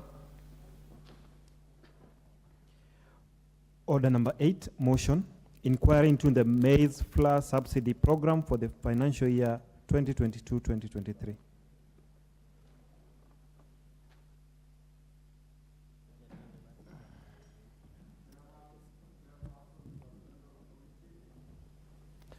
On agriculture, Thank you, Mutunga. Honourable Speaker. Honourable Speaker, I beg to move that this House adopts the report of the Departmental Committee on Agriculture and Livestock on the inquiry of the maize subsidy program for the financial year 2022-2023, laid on the table of the House on Wednesday, the 7th of June, 2023. During the consideration of the Supplementary Estimates 1 for the financial year 2022-2023, Honourable Speaker, members of the Departmental Committee on Agriculture and Livestock observed that a total of 7.267 billion had been spent on the maize subsidy program, out of which 4 billion shillings had been paid under Article 223 of the Constitution, while the balance, which was 3.267, was yet to be paid and had been presented to the committee for regularization. Honourable Speaker, it is the amount of 4 billion was spent in July 2022 and presented to the Committee for Regularization through the supplementary estimate as required by Article 223 of the Constitution. The committee did not approve the expenditure on account of non-disclosure of the information on who the maize flour subsidies, maize suppliers were, the quantity of maize flour supplied, the areas in which the subsidized maize flour was supplied, and the retail outlets that sold the maize flour. Honourable Speaker, it was for the above reasons that the committee resolved to conduct an inquiry into the maize flour subsidy program, whose objective were to, number one, find out whether the program achieved its objective. The second one was to establish whether the identification process for the millers was free and fair, and the third one was to find out if there was value for money in the execution of the entire program. Honourable Speaker, in the recent years, Kenya has been experiencing maize deficit attributed to prolonged drought, which has increased in frequency and intensity below average rainfall performance, high cost of agricultural inputs, decreasing acreage of land for farming due to population growth, poor agronomic practices, among others. To bridge the deficit, the country relies on maize imports from this African community and COMESA countries. However, this was not the case in 2022 because there was poor production of maize in the entire region. Honourable Speaker, due to the maize shortage, prices increased from 3,000 shillings per 90 kilogram bag to 3,500 per 90 kilogram bag by April 2022. And between 3,000 to 3,500 shillings per 90 kilogram bag in April 2022 to 4,600 and 5,000 shillings in May 2022. To cushion the consumers from the high prices, the government waived duties and levies on maize imports from countries outside East Africa and COMESA region to bridge the gap. Despite this, maize prices continue to rise due to shortage, disruption of in the global supply chain, and high fuel prices. A 2 kilogram packet of shifted maize flour, therefore, was retailing at about 190 shillings and 215 shillings that time. The government made a decision to further cushion the consumers through maize flour subsidy program. In May 2022, flour prices skyrocketed to a record high of 210 shillings for a 2 kilogram packet. The government introduced a short-term maize flour subsidy program implemented between 21st of July and the 17th of August 2022. Under the program, the consumers were to purchase a 2 kilogram packet of shifted maize meal at 100 shillings instead of the prevailing 210 shillings in a move that was aimed at making the flour very affordable to most of the Kenyans. Honourable Speaker, in carrying out the inquiry, the committee held meetings with the Cereal Millers Association and the Green Mill Owners Association at the Ministry of Agriculture and Livestock Development. The committee also received written submissions on the program from the National Treasury and Economic Planning and the Office of the Attorney General. The committee observed as follows. From the meetings and submissions, the committee did observe that the program may not have achieved its intended objective of supplying shifted white maize flour to citizens in all parts of the country at a price of 100 shillings. Number one, the Cereal Millers Association submission, in their submission, the committee established that the millers manufactured the white shifted maize flour and supplied it to the wholesalers, who supplied it to the value chain. It was, however, not their responsibility. It was not the responsibility of the millers to find out who the maize flour was sold to, and if it got to the consumers, and that and where it retailed at 100 shillings. On the other hand, the Grain Owners Association has stated that most of their members are small-scale millers that operated in estates and areas close to their residential houses. Due to this, the flour was bought by neighbors and families. Most of it, therefore, was not distributed through the value chains. A multi-agency team comprising of various government agencies was put in place to oversee the program in all stages. However, the team did not provide a report on the areas of coverage of the subsidized maize flour. Shifted maize meal under the program was not stamped subsidy, and this may have reduced the success rate of the program because the flour could have been hoarded by unscrupulous value chain players and sold at higher profit at the end of the program. The second issue that was of concern is whether the process of identification of the millers was free and fair. The committee established that the process was free and fair because of the following. Number one, the Cereal Millers Association and the Grain Millers Grain Mill Owners Association and the Ministry of Agriculture and Livestock Development informed the committee that the program was open to all millers that are members of the two associations that were willing to participate in this program. Contracts were signed between the millers and the Ministry of Agriculture, Livestock, Fisheries and Cooperatives then. The second issue that we established was that the Grain Mill Owners Association informed the committee that the members of its association signed the contract for supply of shifted maize flour, and thereafter their counterparts in the Grain Mill Owners Association. Scrutiny of the contracts, however, shown that the millers from both associations began signing the contracts on 20th of July, and they signed the same contract. On the other hand, the contract submitted by the ministry in their presentation was different from the contract signed by the millers. We established that the contract submitted by the ministry was similar to the one presented to the committee by the Grain Mill Owners Association, while the contract that was signed by the millers was similar to the one presented to the committee by the Office of the Attorney General and the Cereal Millers Association. So we had two contracts. On the land issue, the presentations made by the Grain Mill Owners Association was genuine and had no underlying issues, hence the value for money. The presentation made by the Cereal Millers Association had a number of underlying issues and therefore no value for money on their part due to the following reasons.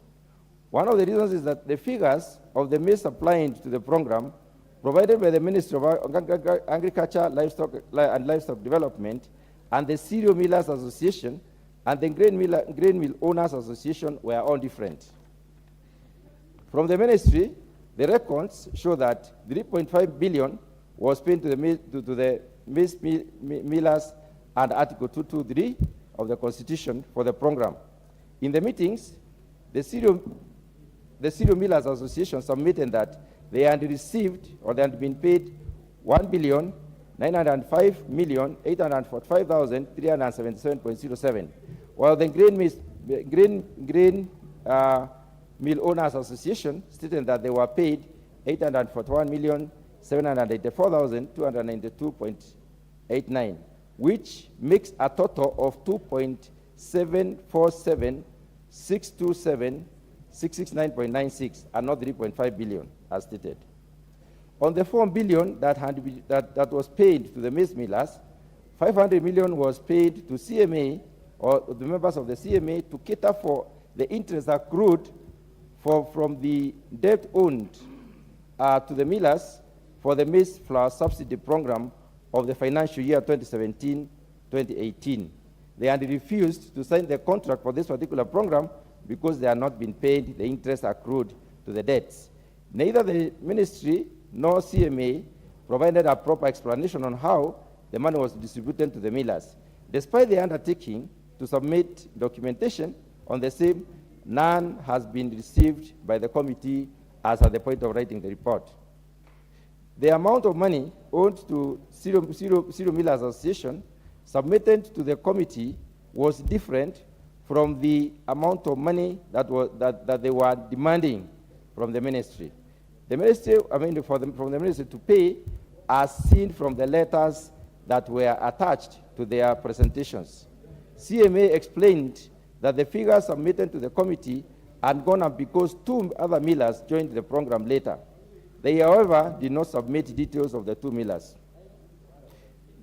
The fifth issue that we established was that during the consideration of the supplementary estimate number 1 of the financial year 2022-23, the committee established that the total amount spent on the maize flour subsidy program was 7,267 million.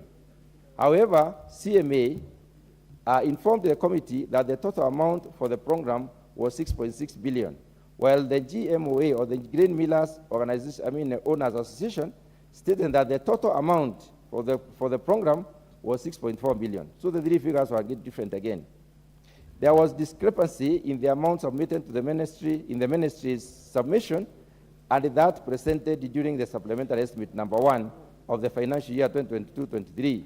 The ministry explained that the figures amounting to 3.267 billion submitted to the during the supplementary estimates had been arrived at before reconciliations were done. The figures were mainly because of repeated invoices. Therefore, the new figure is 3.025 billion, which is outstanding. As such, there were a number of issues that need to be interrogated on the part of the Cereal Millers Association, like the details of the millers that were paid 500 million on the account of interest accrued on the maize flour subsidy for the financial year 2017-2018, and how the money was paid to them. The second issue is the total amount of money owed to the CMA, which was also staggering, which was changing. And then the third issue is the members of the CMA that supplying the maize flour to the subsidy program. The committee will conduct further investigations to table a report with recommendations on the way forward in view of those issues. So the committee therefore makes the following recommendations on our speaker.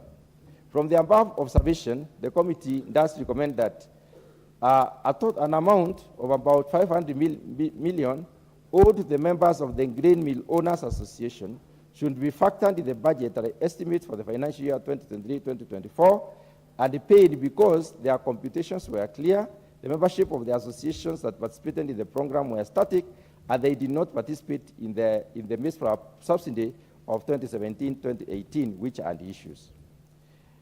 The other issue is that, the other conclusion is that a total amount of 841,784,292.89 that was paid to GMOA, or the Grain Mill Owners Association, under the Article 223 of the Constitution be regularized because the committee established that there was value for money on the association's part. And the final issue is that the Ministry of Agriculture and Livestock Development should come up with a policy on how to engage in future subsidy programs within 3 months of adoption of this report, and submit a copy of the same to the committee. Honourable Speaker, I would wish to acknowledge the following in view of their participation in this report. I would like to acknowledge the committee. We are grateful as a committee to the Speaker of the National Assembly and the clerk for the logistical and technical support accorded during our sittings. The committee further wishes to thank the Cereal Millers Association, the Grain Mill Owners Association, to limit the scope of the bill. Allow me to repeat that. The committee further wishes to thank Cereal Millers Association, Grain Mill Owners Association, the Ministry of Agriculture and Livestock Development, Office of the Attorney General, and the National Treasury and Economic Planning for making this inquiry successful. Finally, I wish to express my appreciation to the members of the committee and the committee secretariat who made useful contributions towards production and preparation of this report. Honourable Speaker, I wish to call upon the Honourable Member for Soy, the Honourable David Kiplagat, MP for Soy, and also member of the committee to second this report, adoption of the report. I thank you, Honourable Speaker. Thank you very much, Mr. Speaker. I wish to second the motion on the maize subsidy and to state to the House that we did the inquiry. We invited all the stakeholders that were involved in the subsidy. As you know, the maize subsidy was a hot issue just before the elections and after the elections. And this government is now focused on production subsidy rather than consumer subsidy. On the inquiry, we found out that there were a lot of challenges that actually will result in questioning whether there was value for money for this subsidy. But further inquiry revealed that the small millers who actually supplied maize, the maize flour, did not know the entire architecture, unlike the large-scale millers. So they were just brought in at the 11th hour, and actually they spent their money in supplying the maize for the subsidy. And looking at the current financial situations for the small millers, they are in dire situation in that they have taken bank loans because the government could not be able to pay them for a long time. That's why the committee came to a conclusion that the small-scale millers were very genuine and they are currently suffering, and we urge this House to approve this report so that that segment of millers who are struggling like any other Kenyan can be paid to a tune of 500 million, the one that is still due to them, so that the ministry doesn't take more time to alleviate their suffering. So we call upon this House to look at the report, to debate the report, and come to the conclusion that the committee came to, that the small-scale millers need to be paid their dues. Now, looking at the big fish are the large-scale millers. They are the ones that sat with the big bosses. They designed the program, and they executed. And you can imagine the design of the program whereby you have the floor subsidy going for 100 shillings. That's a drop all the way from 200 and 230 then. But there is no label to indicate that this bag is from the maize subsidy. It doesn't have the GOK label. It doesn't have the subsidized label. And what we found out is that the brokers in between and the cartels that are all over in this country managed to benefit, and they might have used now that maize flour. They go and created artificial shortage. And I know most of the members, given that you are also interacting with the public, getting the maize flour then was not a very easy thing, because it disappeared in our shelves. Because these cartels, they were able to take the maize, they store them in their stores, and when the subsidy was stopped suddenly, what happened is now the maize flooded the market, but the millers could not be able to sell the maize because there were a lot of them at the stores of the cartels. So that is why we feel that there needs to be more investigation on what happened to this program, especially. What is out of order? I would advise that points of order, order members. Points of order nowadays are done through intervention, not through howling at your seat. Yeah. So if I say intervention here, I will be able to then know whether. Okay. May I proceed? Whether. May I proceed? Thank you, Mr. Speaker. Order. What I'm saying. Order. The Honorable Ruku, what is out of order? Mr. Speaker, this is a House of Records, and we were sworn in to oversight on the behalf of Kenyans. And this committee is extremely important committee. And if the member who is seconding, he has talked about cartels. Honorable Luke, I want you to go Is he in order to talk about the cartels without mentioning the names so that the people of the Republic of Kenya can be able to understand who are these cartels who have been causing trouble when it comes to the issues of unga. The issues of unga is an extremely pertinent issue, Mr. Speaker. It's an issue which we cannot. It's an issue, actually it's a security.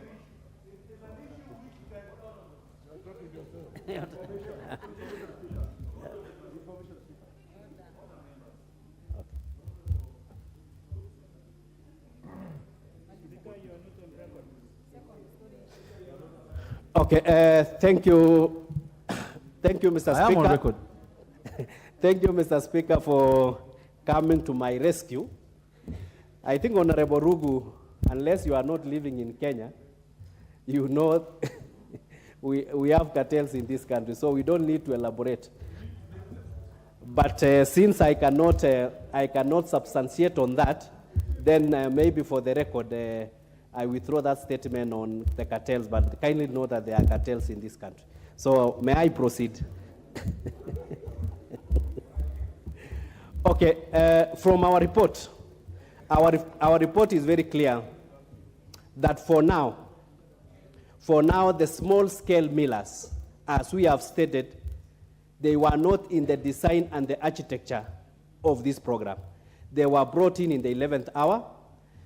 They were just told to mill maize, and given that they were within our estates and living within the population, they milled the maize, and when they took their product outside, the population took them, and they were able to sell to those who are available within those precincts.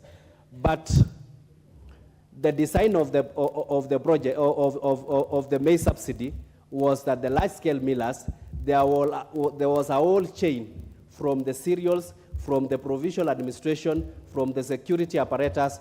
All those were supposed to carry that food chain to ensure that it reached the distributors, it reached the wholesalers, and also it reached the retailers. But for the small scale millers, we are urging this House kindly consider the report and alleviate the suffering that these small millers have been going through, so that their money can be released without further delay. As I finish, there is need for this House to look at Article 223 that the current Treasury are using to approve expenditures that are not within our budget. And looking at those expenditures, some of them might not be emergency expenditures. So I'm calling upon this House, let us also relook at that article, and to put caution so that it can only be used when the need arises. Especially, we have noted that as we head towards the election period, there is misuse of Article 223 for government to spend money that has not been voted by this House. So we also call upon, that's what we discovered when we are doing the inquiry, that there is need to card on the utilization of Article 223 by the Treasury officials. Otherwise, I second and I call this House to approve. Thank you. Thank you, Honorable David Kiplagat. Before I propose the motion for debate, I wish to recognize the pupils from the following schools: Komotobo Secondary School, Kuria East in Migori County; Kinungi Primary School, Naivasha, from Naivasha in Nakuru County; and Kakenya Center of Excellence from Kilgoris in Narok County; Ntepes Primary School from Samburu East in Samburu County; students from Eburu Secondary School, Gilgil, Nakuru County; and students from Teresia Schools in Gilgil, Nakuru County. They are all welcome to follow the proceedings of the House this afternoon, and we welcome them warmly.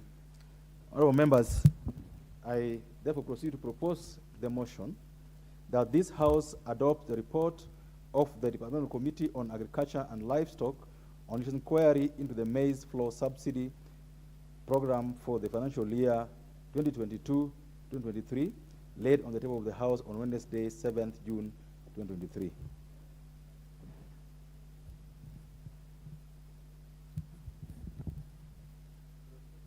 The Honorable Robert Mbui. Thank you, Mr. Speaker, for this opportunity. Mr. Speaker, as we debate this motion, it's important to remember the purpose behind the introduction of that maize subsidy, because that seems sometimes to be getting lost in the discussions. That because of prolonged droughts last year, towards the end of the year, the government of the day noted that the prices of unga were rising all the way beyond 200 shillings per 2 kilogram packet. And so the government made a decision, which in my opinion was a very, very decent decision to support the Kenyan public by subsidizing that product, so that the prices were actually targeted to go down to 100 shillings. So the idea was a noble idea. The idea was a brilliant idea, and I think the government was showing that it has a heart, and the government cares for the people of the country. So, Mr. Speaker, the first thing we need to clear is that the idea was good. But, Mr. Speaker, what has happened is that despite a brilliant idea, there is so much agony. There is agony to the people that supplied these maize. In fact, Mr. Speaker, Section 43 of the committee report indicates to us that some of the millers are saying, due to the non-payment, they are suffering, facing closure due to the debt burden. Some of them have lost jobs. There is operational losses. There are broken families, Mr. Speaker, broken families as a result of non-payment. And then, of course, finally, they say that they have reduced faith in government, Mr. Speaker, because they did a deal, a contract with government, and were not paid. And you know, Mr. Speaker, we must make it very clear that government exists in perpetuity. Government does not exist because somebody is in the office of the president. The office of the president can change hands. The leadership of the country in terms of political parties can change hands, but government exists in perpetuity. And these people that supplied had the right to be paid. And I'm happy that finally the committee is also seeing some sense in some of them being paid, although there's still a lot of opaqueness within the whole deal. Mr. Speaker, I sympathize with the committee because the committee actually was trying to squeeze, I think, water out of a rock. Because, Mr. Speaker, they have conflicting details from every organization that came to them. The Ministry of Agriculture, the Cereal Millers Association, the Grain Millers Grain Mill Owners Association, and all of them were giving different figures. And Mr. Speaker, that tells me that there is a problem. It makes me smell a rat in the whole of this deal. Because, Mr. Speaker, Article 10 of the Constitution is very clear about the issue on values and principles of good governance. One of the most important tenets is the issue of transparency and accountability, Mr. Speaker, and also public participation and involvement of the public. Mr. Speaker, there is too much opaqueness in this whole deal that I feel that there are people who are trying to hide information so that they could gain. Mr. Speaker, this matter is a straightforward matter. I mean, Mr. Speaker, look at it this way. The Ministry of Agriculture decided that they will procure maize flour for purposes of bringing down the price. Mr. Speaker, all they needed to tell us is who did they contract, how much was supplied, what was the supply price, what was paid or who was paid, and who has not been paid. But when we come here, it is, CMA are giving a figure, GMOA are giving a figure, the ministry is sometimes almost acting fluid, AFA is also not giving their own figures. Mr. Speaker, it is so unfortunate. And so that tells me that there must be some greed and some corruption that took place within this deal. That clearly must be what has happened, Mr. Speaker, because when you find that there is opaqueness in the information that is being shared, it means somebody somewhere was benefiting and they did not want that to come out. But, Mr. Speaker, it was surprising that the Grain Miller Owners Association, they are saying that when they were supplying, they did not supply to the value chain, so it didn't even end up in the shops. In fact, it is so shocking because I've seen Section 55 says that they were supplying their neighbors. Who are their neighbors? And how was that being accountable? Mr. Speaker, this thing is so unfortunate. But I want to say that the idea was brilliant. If we ever go back to doing some subsidy program, we must think through from the beginning till the end so that we can have some efficiency. No, I'll allow Honorable Mbui 1 more minute. Thank you, Mr. Speaker. So I was saying it's important that as we are dealing with these things, let us find a way that we can slay this dragon called corruption. Mr. Speaker, I think that's basically the bottom line in the whole of this arrangement. Let us deal with corruption. Let us have an effective government dealing with corruption. Let us have an executive that cares for the people so that Kenya can move forward. Thank you, Mr. Speaker, for the opportunity. In listening to the chairman of the committee and the second of the motion, you see or you hear undertones of something wrong done, but you don't see it in the recommendations. This chance goes to the Honorable Indikiri Mugambi. Thank you, Mr. Speaker. I was waiting for this report like any other member of parliament, but an issue congratulatory note goes to the chairman of the committee for taking a bold step to start an inquiry.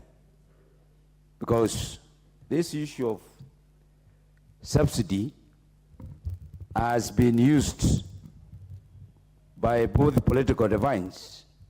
We were looking for explanations about the subsidy because we are told that the unga prices will go down to 100, and we are waiting for it, but we never saw it. When we joined the government, we said we will bring the prices for unga down, which we are doing. But the time has come that we say we call a spade a spade. This is not about the Kenya Kwanza government, it's about Kenyans. Mr. Speaker, the idea which the leader of minority, the whip, is purporting to be was a good idea, to me I see it as a business decision of an organized criminal element of people who sat together and found out the best way of lying to Kenyan is propagating for introduction of the subsidy. If there is a case study of PhD, is that. And it's very unfortunate that people criticizing the government for corruption, insensitivity, are the same people who perpetuated this program. Very unfortunate it did. We all know. I will agree there's some data which is missing from this report. But what the committee has done is they looked at the good suppliers and millers, and they focused on that. And that's what they are saying we approve. One of the things that the chairman should do is now to give us the list of those good millers to accompany as a detail for the 500 million that they have said we need to pay to those millers. And Mr. Speaker, once that one is done, we'll ask the committee to go back and give us the list of those bad millers they have identified, and so that we can see whether we can blacklist them. I am not going to agree to the fact that some of these millers failed. They stopped manufacturing. Now they are suffering. When they were eating Kenyan money, they were enjoying. This is their time. This is their time to pay back. This is their time to be named. This is their time to be blacklisted. They have to take the consequences. And we should not shy away from that. This government is doing whatever it can do to make sure there is food on the table, fertilizer, etc. Now making sure that the prices of meals have gone down. Those people who conspired with the then government must be brought to book, must be exposed, so that we don't see them with their good labels of so and so manufacturers, but they are the same guys who ate and consumed Kenyan money and produced nothing to go to reducing the cost of unga. Mr. Speaker, we cannot politicize this. And I ask my very good friend, I respect very much, he's my senior. I actually have taken him as my mentor, though directly, because there are certain things that I like, others I don't like. What we are saying is, every time we stand, we should not speak negativity of this government, which has been in power for 8 months. So I agree that there is a deficiency in that report, and the chairman and the committee can give us another report, that which will include what is omitted on this. The list of the manufacturers who are not being paid, the reason why they are not being paid.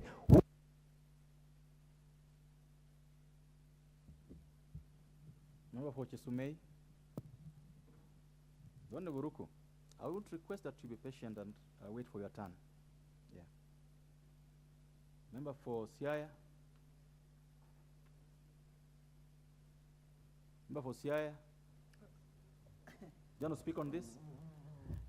Thank you for this opportunity. Much as I would have loved to participate in another, contribute to another bill, but I still want to say that the issue of maize is still going on, and it is a big issue. It has never been resolved, but I think that the smaller millers, who's owned by, by the government, over 500 million, should be settled. These are young millers who are struggling, and they're badly off, much as they really want to get involved in agriculture and ensure that they also make their own money, and also to support the country in terms of food security. I think they should be paid, and I will support that. Thank you for this opportunity. Thank you. Member for Seme.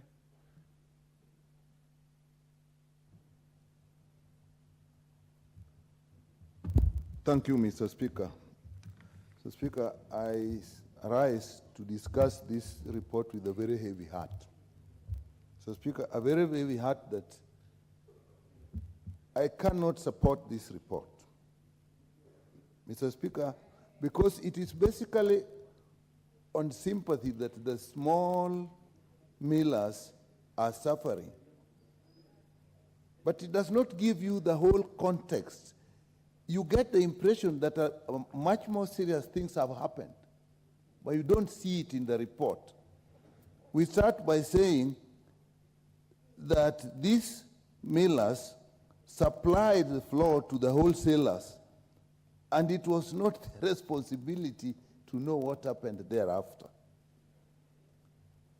Mr. Speaker, it goes on to say that these millers supplied the flour to neighboring families, and they do not know who these neighboring families are.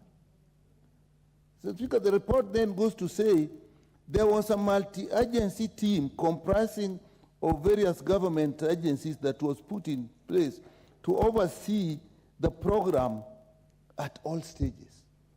You do not even get to know how this multi-agency was linking with these small millers that we are sympathizing with. It then leaves you that it then tells you that the shifted maize mill was not stamped subsidy, and therefore it gives you the impression that it went into the market and was probably just sold as any other maize mill. What it leaves you with, Mr. Speaker, is that we are paying people the maize that was supposed to be bought by Kenyans were bought at the expensive prices that we are now paying because they should have bought them at lower prices. They did not. So what is our rationale? I think that this report came out prematurely. It should have come with clear details of who did what. I don't want to help some people without knowing who I should punish. I would first of all want to know who to punish for this sin. Then I say, okay, these guys suffered because of these people. But we are left by saying the small millers, I presume this is the grain millers, the Grain Mill Owners Association. And I'm also assuming that the cereal millers association are probably the big ones, because that is what is coming out of the report. So, Mr. Speaker, this report was in the right way, but I think we need to know exactly what happened before we make this payment. This is my view. I know it's painful for me because I'm told that these people are suffering. True, they are suffering. But I'm also very worried that if I'm in a business and there was a lot of issue at this time and I'm milling maize, I'm taking it out. I also live in the same area. I don't go there to see whether anybody is buying the maize I milled at the price I was supposed to mill it at. I can't say I completely didn't know what was happening. So, Mr. Speaker, this report, we need a more detailed report. If it can come quickly so that we really help these small millers that we are saying are suffering, while we know exactly. That's word of cartels. Let's have it and know who these cartels are. These multi-agency teams, let's know who they are and put them to task as we pay these people. But we can't just do a quick job and pay these people without knowing. My fear is that if we do that, there is no more heat, the matter goes. So me, Mr. Speaker, with a very, very heavy heart, I do not support this report. I oppose it. Thank you. I can't see, I'm trying to follow the list and the members I can't see. The Honorable Cecilia Ngetit of Turkana. I thought I saw her. Remember, the Honorable Irene Mayaka? The Honorable Ruku?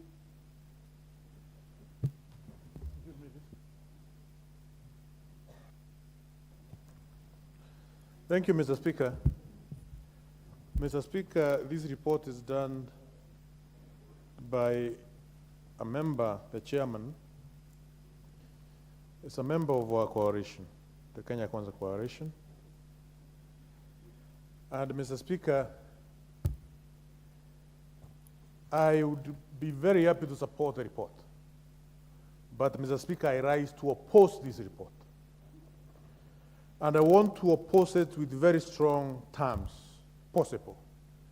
Because, Mr. Speaker, we have a very cardinal responsibility given by the people of Kenya to tell them the truth, but only the truth. And when I listened to the presentation done by the chairman and seconded by a member of the committee, Mr. Speaker, there is too much left out, or even there is more than meet the eye. Mr. Speaker, every departmental committee of this House has the powers, judicial powers, to call anybody and to ask for any evidence possible, so that that evidence can be read, can be tabled in this House, so that the Kenyans can be able to know what is exactly happening within the public sector. The matters UNGA, Mr. Speaker, touches the core of the even security of this nation.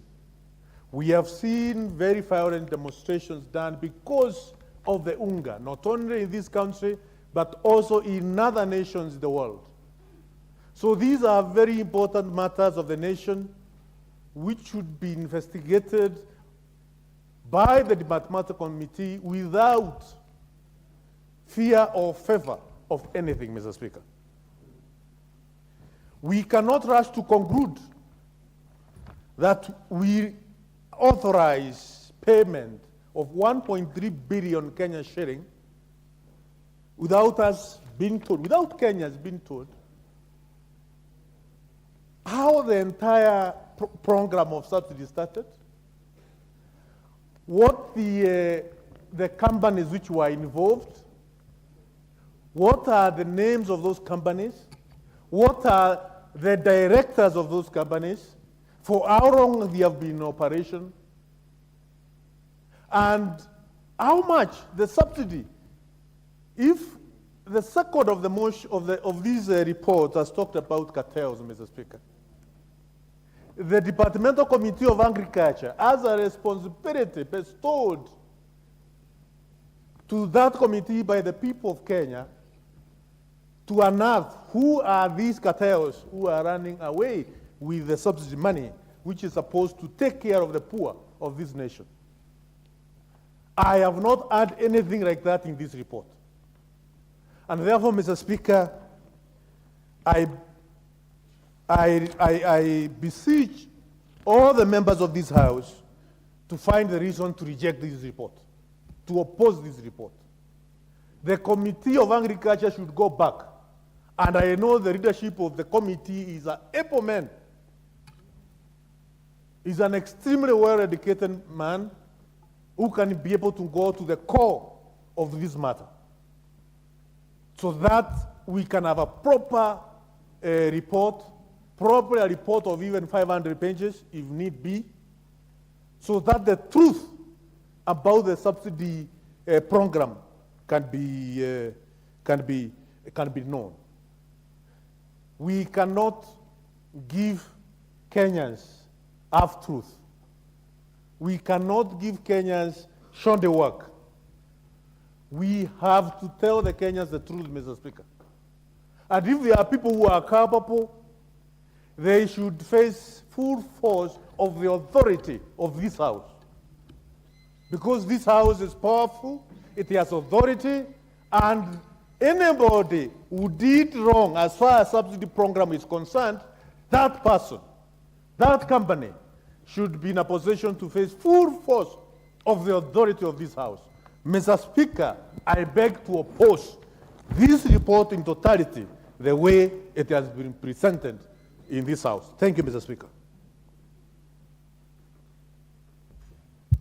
Thank you. The member for Busia. Want to speak on this?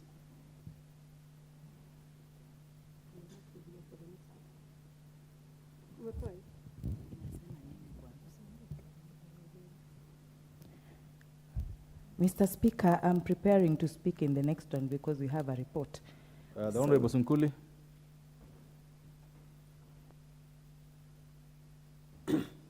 Thank you, Mr. Speaker. I beg to support this report. Mr. Speaker, the maize subsidies actually began much earlier than the very last one that was done, which I think is the subject matter of this report. Originally, the government had wanted to fix the prices of unga at 90 shillings per 2 kg.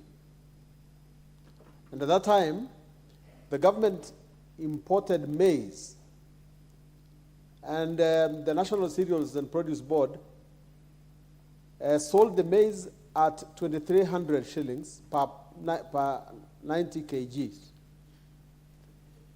And at that time, the millers were allowed to buy maize at a cheaper price on condition that they sold the maize, the unga, at 90 shillings per 2 kg. Now, at that time, Mr. Speaker, the one thing that the millers were required to do was to write the price of unga on the packet, say 90 kg. And that was complied on. The unga was sold very nicely and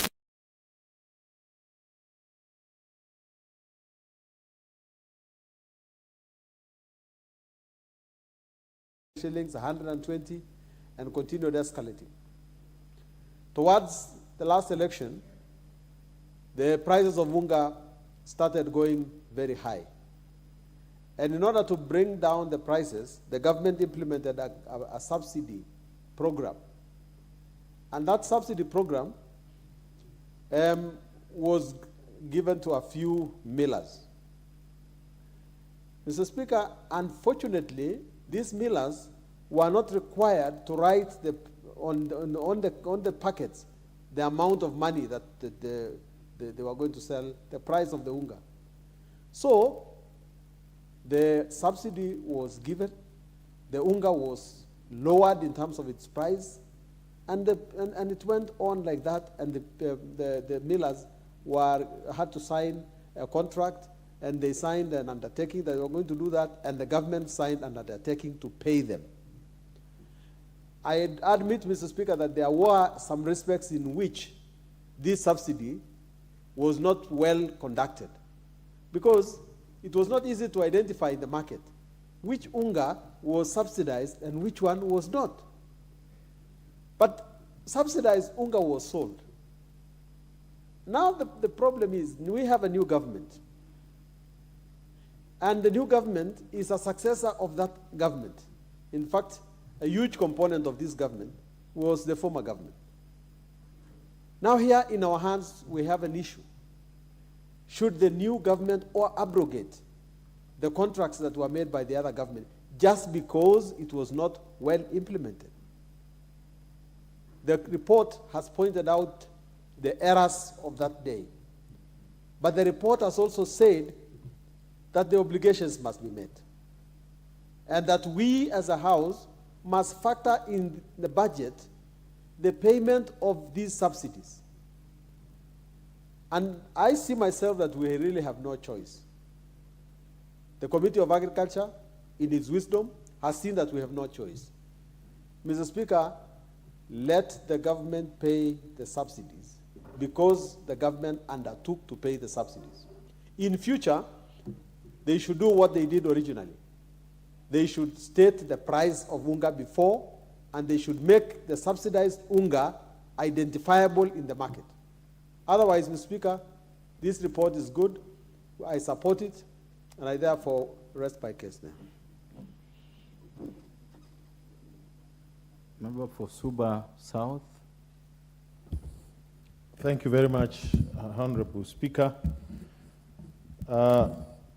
Let me start by saying any subsidy program for unga in this country since independence has always been a scandal. Starting with the famous Paul Ngei experience. Honorable Mutunga, what is out of order? Even up to the time. Order. Honorable Mutunga, you seem to be. I hope they have paused my time. Go ahead. Seems you don't have the mic. Go ahead, Honorable. Okay. We've always experienced a national scandal every time we speak of maize importation to subsidize unga in this country. Right from independence, if you remember the saga that involved the late freedom fighter Paul Ngei. Up to the time when I was also chief of staff, I was accused of being engaged in some malfeasance with imported maize. So I took a lot of time to try and understand how this thing works. Mr. Speaker, it is, I think, a short-term measure that is open to abuse to imagine that the government can control price of unga by simply importing maize and giving it to millers to mill and sell. What normally happens is that the procurement processes ever since are never transparent. And there's a curious timing. Maize is always imported either after elections or towards elections. Throughout, if you see all the instances when we've been importing maize. Now, what happens is when you import the maize, and normally it is through National Cereals and Produce Board, and hopefully you give it to maize millers to mill it, the story on importation is normally very clear. It is imported at a certain fixed price, then given to NCPP. But the millers never access it to NCPP at that price because there are intermediaries in between who buy it from NCPP and sell it eventually to the millers. That is where the corruption starts. And Mr. Speaker, why do we want to regulate the price of unga? It's either because the market forces of supply and demand have collapsed and there's not enough maize in the market. I don't think that is an issue that should be addressed by subsidizing the price of unga. It should be addressed by other means so that the prices can be maintained.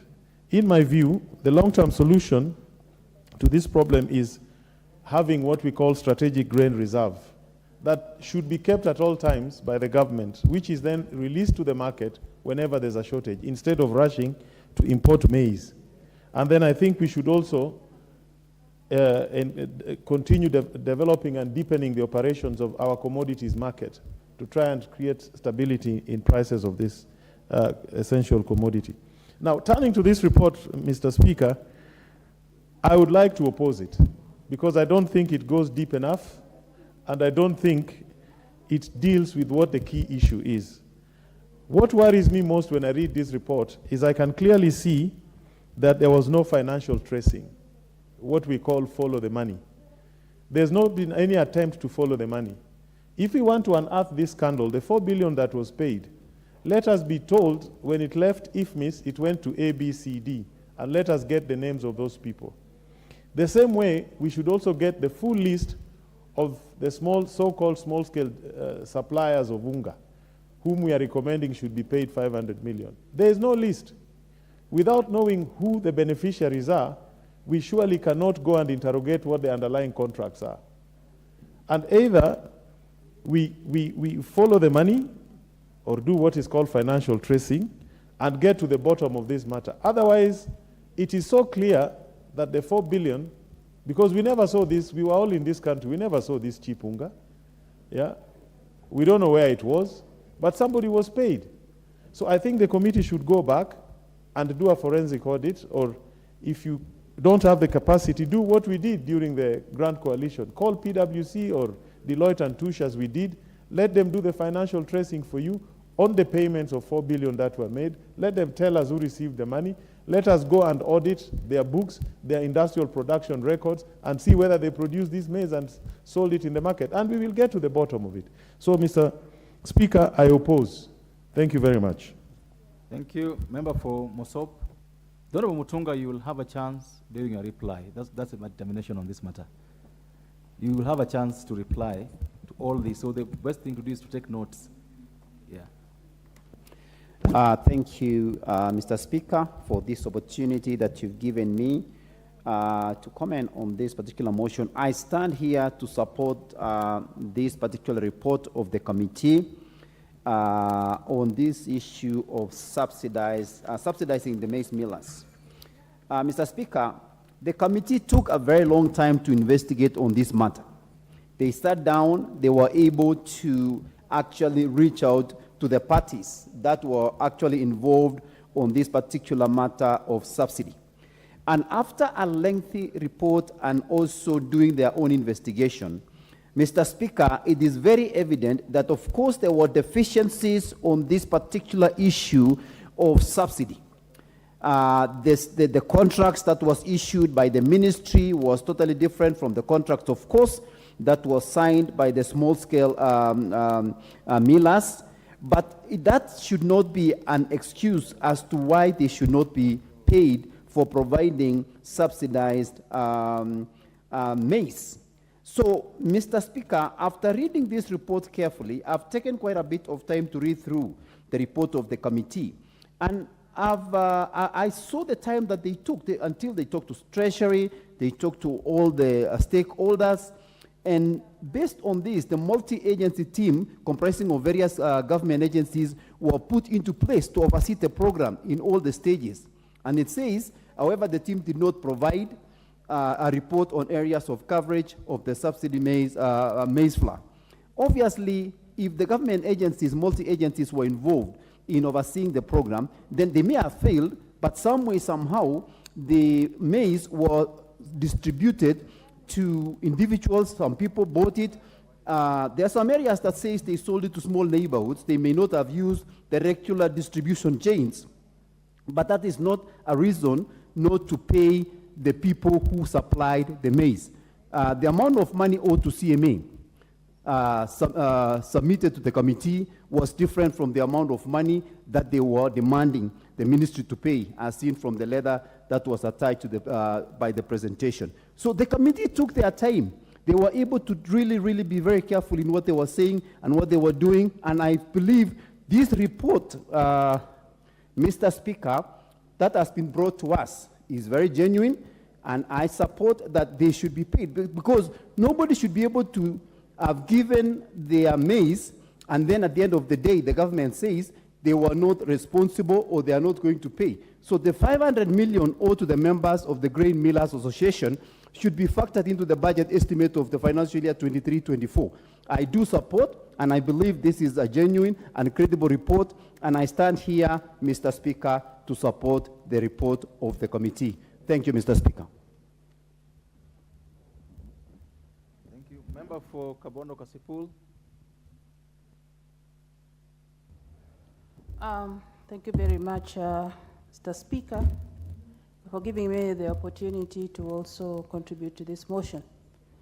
Mr. Speaker, there is nothing wrong the world over in giving subsidies.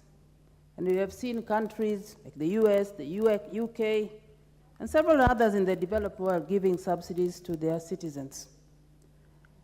Mr. Speaker, from what we had seen, the intentions, the subsidy was given as a measure to cushion the citizens to affordable levels of buying maize flour. And maize, we all know, is the staple diet of the Kenyan people. Mr. Speaker, it appears from the report that some people may have taken advantage to make money out of this subsidy.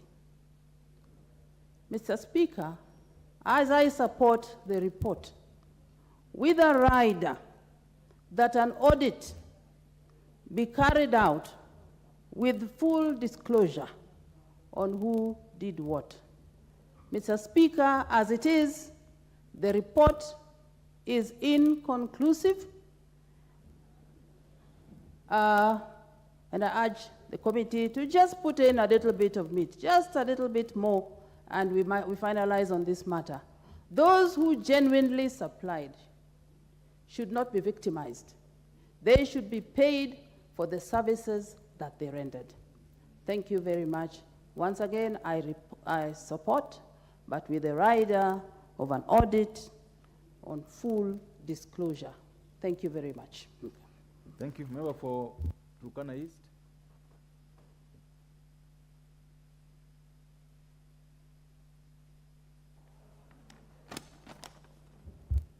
Honorable Speaker, I rise to read the motion of adjournment. Order, member.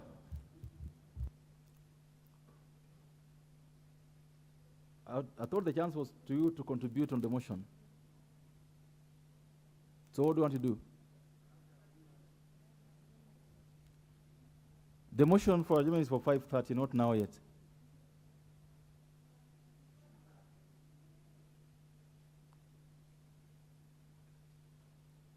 This chance goes to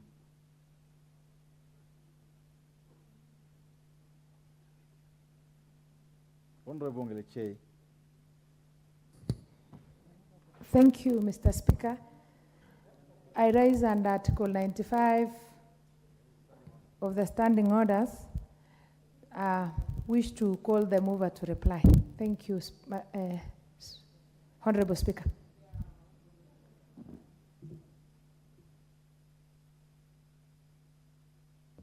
There is a motion on the floor that the member will be called upon to reply. And that decision has been made by the membership. I therefore put the question that the member will be called upon to reply. Will as many as of that opinion say aye? Will as many of the contrary opinion say nay? The ayes have it. Mover. Thank you, Honourable Speaker. Honourable Speaker, I beg to have 6 minutes. And in those 6 minutes, I beg to give my colleagues on the other side 1.5 minutes each, 2 of them. Then I'll reply.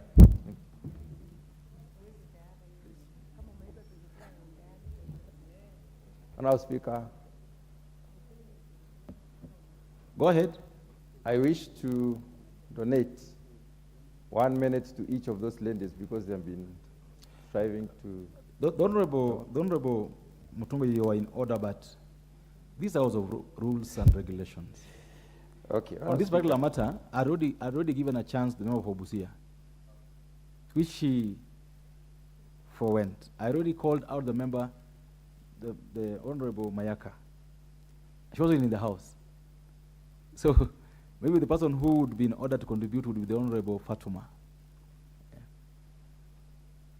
And members, before she does that, it's just good to be out of courtesy to explain that fact, that when you put your card and request to speak, and for example, you forgo your chance, like what Honourable Member Hobusia did, it's already indicated that you've contributed in the motion.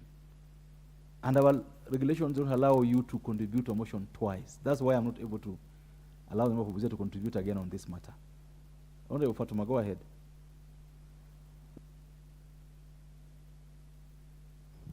Thank you, Mr. Speaker, for the opportunity.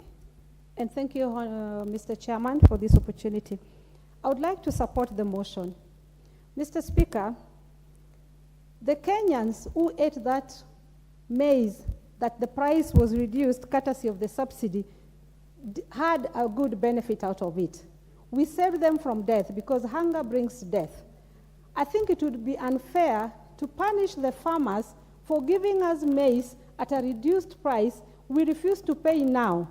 I think it would not be fair to play politics with this. We do understand that the subsidy was a product of the past regime.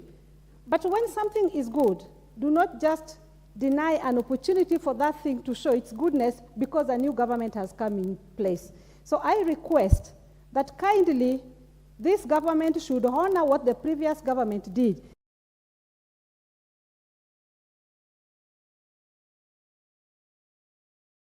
The former regime did a bad job according to them.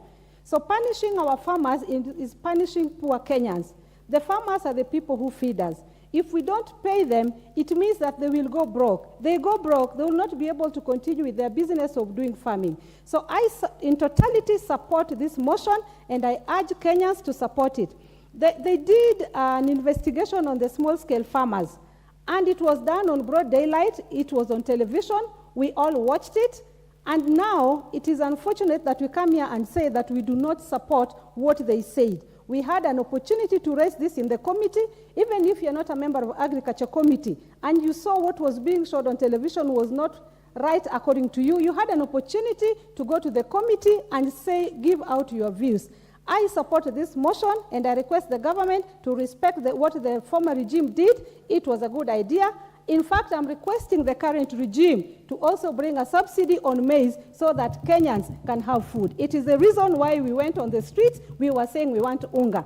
Please do what is good for Kenyans, and let's stop politics when it comes to Kenyans' health and life. Thank you, Mr. Speaker. Thank you so much. Honourable members, I wish to communicate that the reply to this motion will be done in the next sitting, and the request for the next order, which, as you members know, is supposed to start at 5:30, and it's a motion of adjournment by the Honourable Nicole. The Honourable Nicholas Ngolong, that is your chance now. Thank you, Honorable Speaker. Honorable Speaker, pursuant to Standing Order 33-1, I take lead for the adjournment of this House for the purpose of discussing definite matter of urgent national importance regarding insecurity in Turkana East constituency and the North Rift in general. Honorable Speaker, there have been recent cases of insecurity in Turkana East constituency. with the raids witnessed from the neighboring community, leading to loss of lives and livestock. On Thursday, 27th of July this year, bandits attacked villagers at Lomelo Center, killing one person, injured another one, and stealing a known number of livestock. In addition, on Monday, 31st of July, 2023, 4 people, namely Mr. Elnyen Aletia Promoe, of ID number 32870974, the late Mr. Ingolan Ayton, of ID number 24389833, and the late Etir Chaptai, of ID number 2009-1399, and the late Lopem Akiyokori were killed by bandits believed to be from Tiate constituency. Honorable Speaker, it is against this background that I secondly for the adjournment of the House to discuss this matter of great national concern with a view of exploring possible and lasting solutions for sustaining peace in Turkana East and North Rift. Honorable Speaker, it is of this matter that it has come to my concern for this House to discuss over this issue of banditry in the North Rift, where Turkana is also affected because we hail from the North Rift. Mr. Speaker, life has no replacement. And as stand here today, the people I represent from Turkana East, they have suffered a lot. 38 people have lost life for the period of 8 months. That is from January to date. 21 people injured, and a good number of livestock being stolen by bandits, of which, Mr. Speaker, when we mention and say the community by name, calling by name for cause, sometimes we do say, let's not criminalize the community. But my question to the security agents is, if we are not supposed to criminalize the communities, from 1954, before I was born, to date, where are these criminals from these communities? Because we are supposed to be mentioning these communities by saying the Pokos or the Turkana or the Samburu, they have raided or they have killed people. We have been told, let's be specific with our information. Can these criminals be identified and brought to books of law? Because we cannot continue losing life. When we talk of 38 lives being lost within the period of 8 months, which is an average of 5 people in a month, Mr. Speaker, if we give a period of 5 years, the period I will be representing these people, how many people are we going to lose in Turkana East? Mr. Speaker, this issue of banditry in the North Rift must come to an end. And this country, or we as the leadership of this country, we need to wake up and tell Kenyans what is happening in the North Rift. Because we cannot continue through all these regimes. We have been talking about this issue. Imagine I am talking of this issue starting sometimes back before I was born. Now I am the member of parliament now, speaking on this issue. Where are we heading to as a country? For how long will these people continue losing their life? Mr. Speaker, the Turkana people, the people I represent, they have a right to go to school.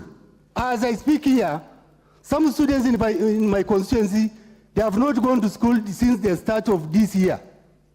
If I give an example of Napayton, Nadome, Kamuge, Lomelo, Those kids, they have not gone to school just because of insecurity. And other Kenyans, they are just learning smoothly all over the country. And we are taking this issue as just a normal issue. Is it not our right, the right of those kids to go to school? Mr. Speaker, as Kenyans also, we have a right to travel. As I speak here, some roads in my constituency, they are not passable.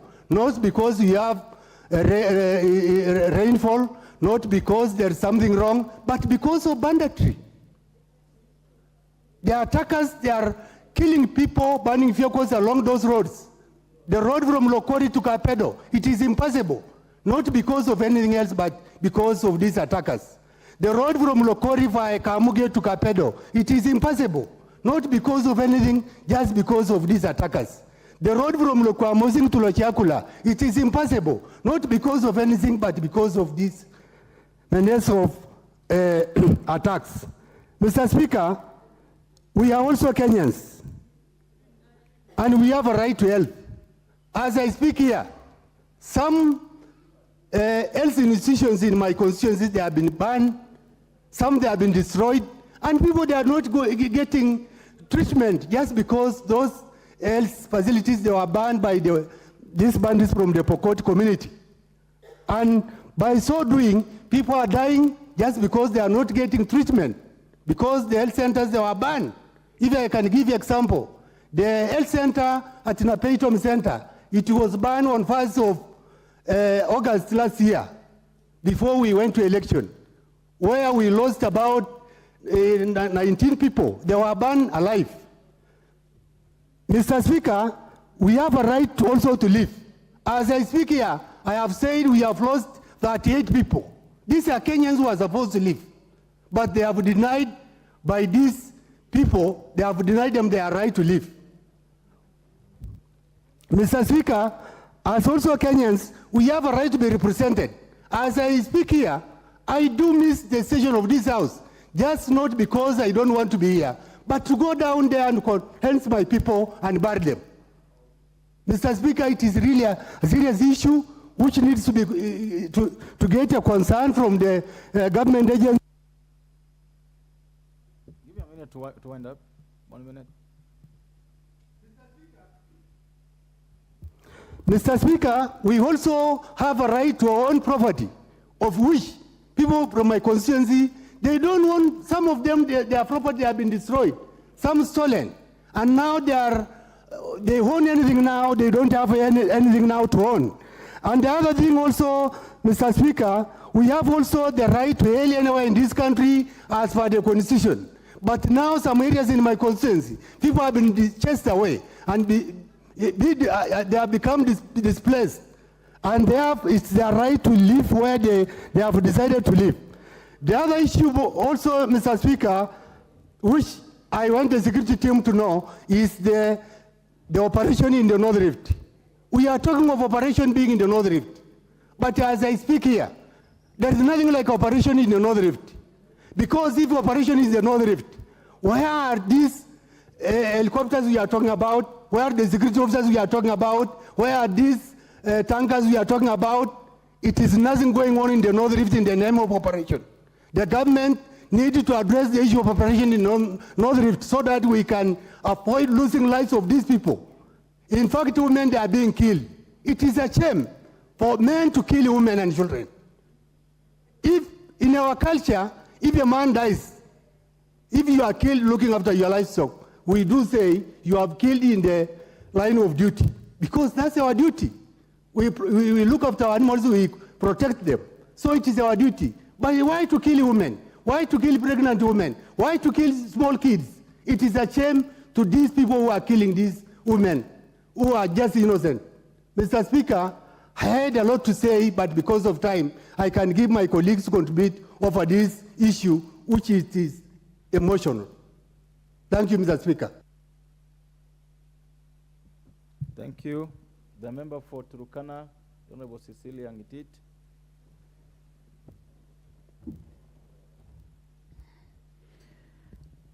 Thank you, Honorable Speaker. I rise up to add my voice on the adjournment motion tabled by my colleague, Honorable Nicholas Nkor, MP for Turkana East.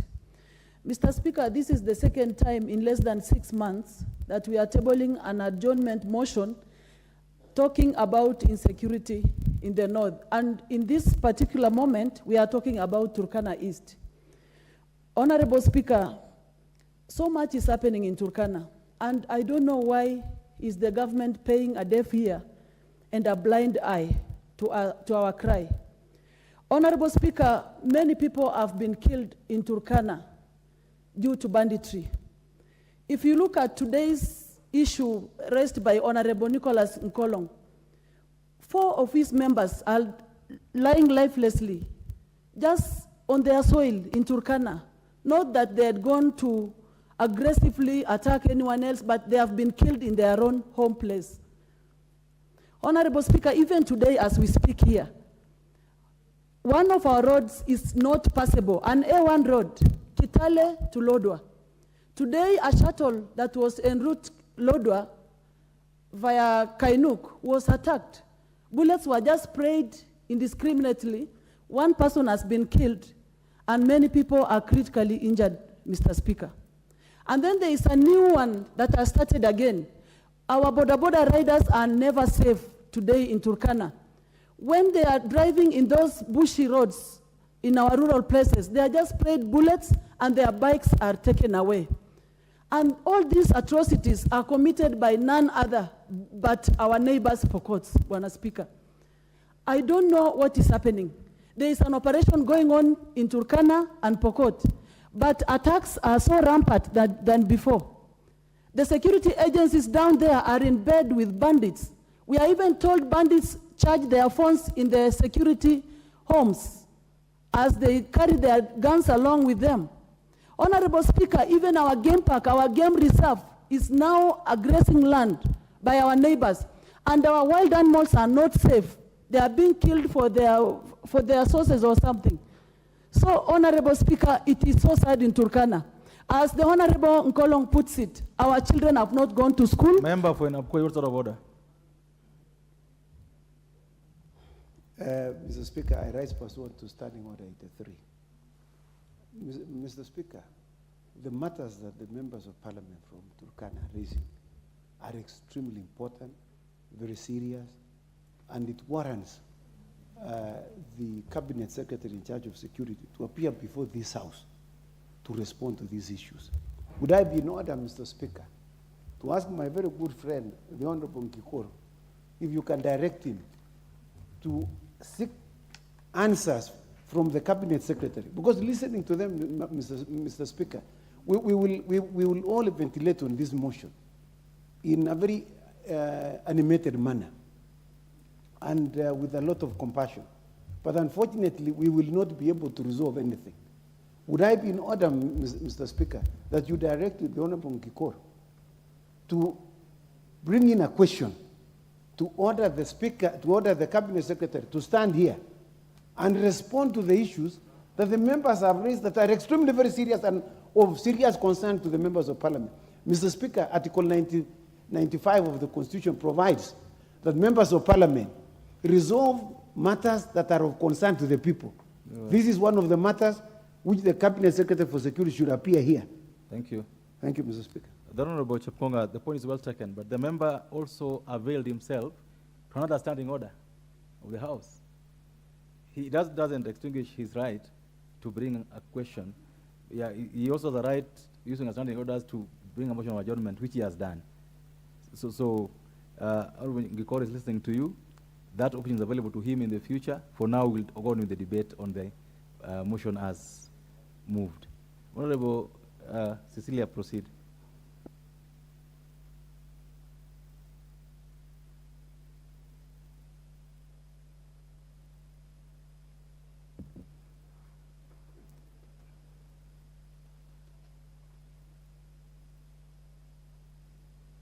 There you are. Okay. Thank you, Honorable Speaker. On the same note, Honorable Speaker, our Constitution provides that every Kenyan has a right for security, a right for his or her property to be protected, Honorable Speaker. But the Turkana person is not assured of the security. Neither is the property owned down there in terms of livestock is assured or secure as per the law, Honorable Speaker. So I normally sit down and just cry that, do we belong to this country? Do the Turkana people belong to this country, Honorable Speaker? Do we have to lose, how many people do we have to lose? Especially to our neighbors, our fellow Kenyans, by the name of Pokots, for the government to come to our rescue, Honorable Speaker. How many women must die for this government to hear our cry? How many children must die for this government to hear our cry, Honorable Speaker? It is high time I'm crying to you, Honorable Kindiki. It is high time you come down there, just find out what is the problem with our neighbors. I have talked many things in this house, and I've even come up to know that it is about land. These people want to kill our people so that they are scared out of their land, and then they occupy this land. But we are telling you, until the last Turkana breathes on this earth, we will not lose even an inch of our land to you. However many people you will kill all of us, not an inch of our land will go away. We have protected our land even from the external aggression. When I speak, Turkana people are being killed by Ethiopians. Turkana people are killed by Sudanese. Turkana people are killed by Ugandans. And here we are killed by Kenyans. Who are we? Who are we, Bwana Speaker? Are we children of a lesser God? So, Bwana Speaker, please, I don't know if we are getting solutions in this house. If we can have an adjournment motion of the same topic in less than 6 months and nothing has happened. I brought an adjournment motion here 3 months ago. Nothing has happened as we speak. Instead, bandits do charging of their phones in those camps where the military are doing the operations from. Instead, the commanders of the military are in bed with leaders of another community, and then most of us, we don't even know who they are. Bwana Speaker, it is so sad. It is so sad. Now, I'm appealing to the leaders from our neighbors. Please talk to your people. Pursue the Turkana people until when you are satisfied. But please, spare the innocent travelers. Spare the innocent travelers who are just traveling. Mr. Speaker, the last weekend, we buried a ward administrator who was shot dead on our way. The other month, we buried a university student who was ferrying a sick mother to Moi Teaching and Referral Hospital. She was killed, and the mother was suffering from cancer. And I want to thank my governor. He paid for the medical bill for that woman, for that mother to be flown to India recently. Bwana Speaker, things that are happening down in Turkana will not make you to be a proud leader. I am not a proud leader of the Turkana people today, because the people I represent are dying every minute. Not because of sickness, but because of insecurity. Honorable Speaker, I think I have no enough words. I have no enough words in this house to just describe the same thing. I just want to rest it there. Thank you. Thank you. Members, I wish to recognize the presence of people in schools in the Speaker's Gallery. Lona Laboso Secondary School from Sotik in Bomet County. Genesis Secondary School from Kapenguria, West Pokot. We welcome the students from these schools to follow the proceedings of the House this evening. The next speaker would be the Honorable Paul. Order, the Honorable Anjala. You just walked in. The Honorable Paul Biego of Chesumei.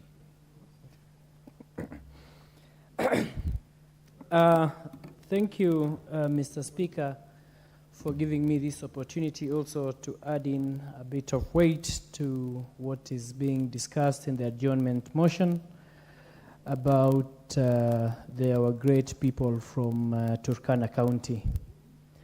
As I sit here and hear the members of parliament actually articulating their points so emotionally, I also feel a bit embarrassed that the things that are being discussed each and every time, and there is no solution. And actually, as the senior member also stood on a point of order and was requesting that the CS be here or be summoned, I think I strongly support that, because if the Member of Parliament from Turkana has raised the same issue 3 months ago, and nothing has happened, then there's a big problem, Mr. Speaker.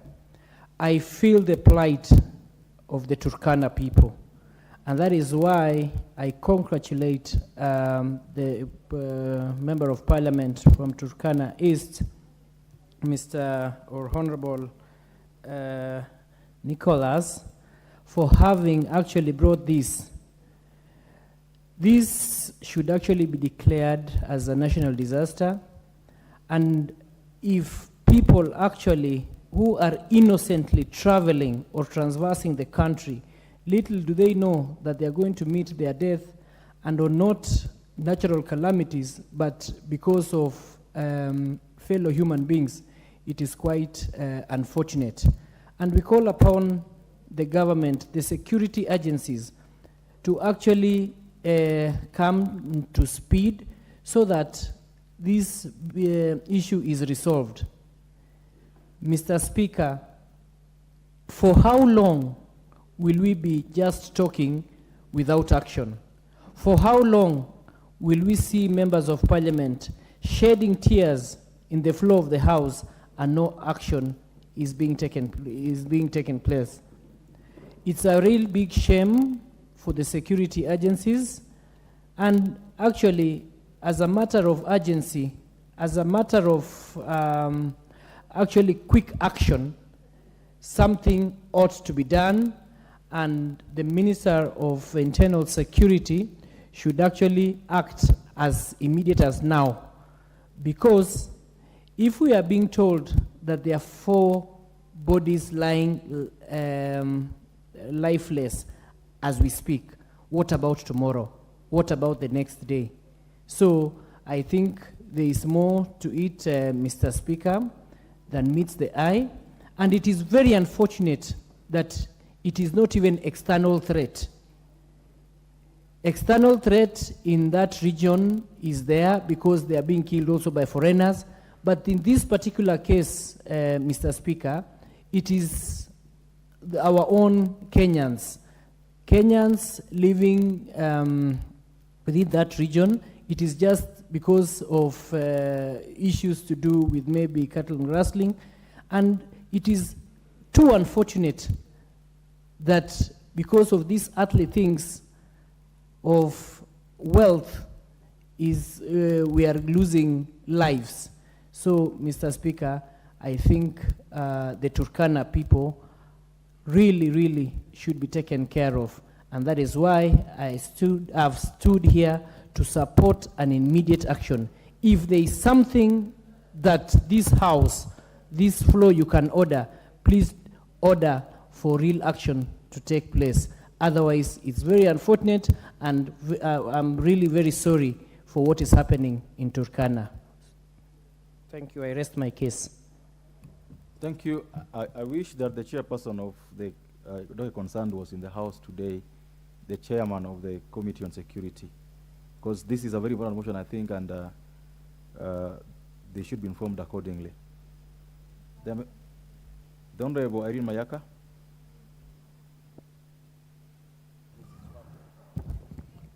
Thank you, Honorable Speaker, and I want to thank the member for bringing this motion to the floor of the House, because this is a matter that is very emotive. And it's actually very sad, Honorable Speaker, to see one of our members shedding tears as she speaks about this, because she knows firsthand the issues that her people are grappling with. Honorable Speaker, I just want to say that, number one, the fact that we've had this adjournment motion coming here twice now, it is about time that the Minister for Internal Security has a sit-down meeting with all the leaders from Turkana and the people as well, so that they understand what exactly are the issues that they're grappling with. And Honorable Speaker, asking the Minister questions when he comes here is not enough, because we need to ventilate on this matter so that he understands, together with his officers, just how much of a grave issue this is. Honorable Speaker, we are having situations in this country where, for example, when we had maandamano in Kisii, and there was no property destroyed, but the police agencies there, they even got extra police officers from Migori, from all over to beef up that, to come and watch over demonstrators who are just doing peaceful demonstration instead of beefing up security where it is actually needed. And this is a situation where, Honorable Speaker, I just want to say that I don't think the Minister for Internal Security has his priorities right. We cannot have a situation in this country where people are dying and fighting every other day. You're not getting enough police, beefing up police in that particular area, but you want to come and beef up security where we are doing our demonstrations for issues on cost of living. That is having your priorities upside down. And Honorable Speaker, this matter, even as much as we are dealing with it here as an adjournment motion, I also think that this is a matter that needs much more concentration on. This is a matter that as a country we need to speak about. Because today it could be Turkana, we don't know if tomorrow it will be Baringo, or the other day it could be closer to our areas where we stay, or the borders where we stay. We don't know who will be affected next. And Honorable Speaker, unfortunately when such things happen, the people who get affected the most are our mothers and our children. They're the ones who suffer the most. And that is why it is not surprising when you see the Honorable member for Turkana crying tears when she is talking about these issues. Because as a mother, she feels it more than anyone else. And Honorable Speaker, as I conclude so that we give other members enough time to speak about this, it's just to urge the government of the day that security is a vital, important issue that cannot be dealt with as something that is just a second hand. We cannot afford and allow this country to deal with security matters in such manner. We cannot allow to be in a country where we have state agencies giving more concentration to demonstrators, something that is covered in Article 37, instead of dealing with the issues that are affecting our fellow Kenyans who are living in the areas of Turkana. Honorable Speaker, so as I speak, I just want to urge and encourage our members from Turkana and tell them that we will continue to speak on this matter along with them. We will continue to support them as they ventilate on this matter until something happens, until there's action from our internal security minister. I thank you.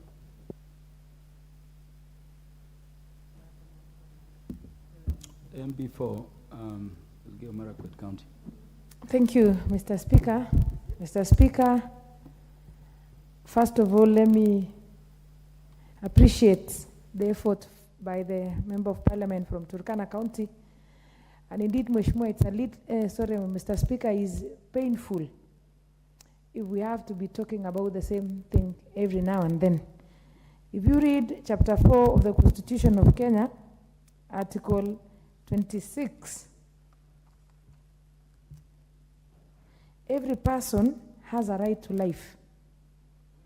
And if you read Article 27, it says every person is equal before the law and has a right to protection and equal benefits of the law. Mr. Speaker, at times it's very frustrating whenever a member of parliament becomes helpless. If a member of parliament, like my sister Cecilia, is almost crying in the floor of the house because of the insecurity in our region, you can imagine what the other people in Turkana County are feeling, Mr. Speaker. Mr. Speaker, this issue, as much as the government is trying, we appreciate what the government is doing so far. But then, Mr. Speaker, I think maybe enough is not also done on the culprits or the perpetrators of banditry. Maybe just the security people are deterring them from attacking. But then we've never seen as many people as we should being charged in our courts of law over the issues of banditry. Because, Mr. Speaker, each and every time, I also am, my county is a victim of the same. But every time there is an attack, the security personnel will react, but none is arrested. None has been charged. We should be seeing more people being taken to the court of law and being charged. Because, Mr. Speaker, at times, if human beings can see just the government talking about it, the criminals might not take it so seriously. Mr. Speaker, as we speak, yesterday in the evening, 3 days ago and yesterday in the evening, there was an attack in Elgeyo Marakwet County and 2 people were killed. Barely 2 kilometers from there where the security camp is there. That tells you that these human beings are so daring. So long as they get an opportunity to attack and run away, they can't hesitate and give you a chance. Mr. Speaker, I also want to call out on members of parliament, especially from the Pokot County. Many a times when people talk or when people speak in this county, they point fingers at the Pokot leaders. When somebody from Samburu speaks, they point the finger at the Pokot leaders. When a Turkana speaks, the same. When a Marakwet speaks, the same. It is too unfortunate that when you are discussing such an emotive issues, members from that county are missing, completely missing. It means they are not even remorseful of what other people are going through. It means that it doesn't bother them. The security issue affecting other people is not of their concern. Mr. Speaker, if an issue is being discussed here about Elgeyo Marakwet County, and especially Elgeyo Marakwet being discussed as an aggressor, Mr. Speaker, I must be here to be in solidarity with other members of parliament, to show that at least I feel what other people are going through. But if we all disappear, or we ensure that we are not there when this issue is discussed, it leaves us with more questions than answers, Mr. Speaker.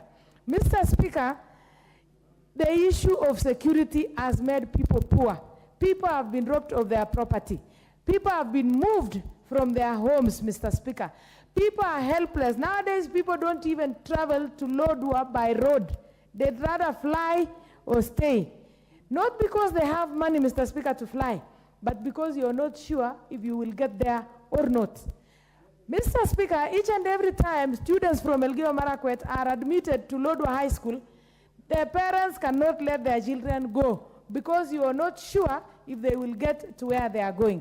It leaves you wondering if we are in the same Kenya as the other parts of the country. And maybe that is the reason why people from Turkana, when they are coming to Nairobi, they always say we are going to Kenya. Maybe they feel that they are isolated.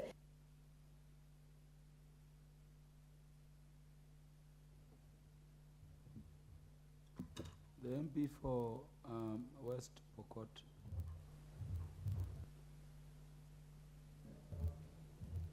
Thank you, Mr. Speaker, for giving me this opportunity also to say something about the insecurity issues in North Rift.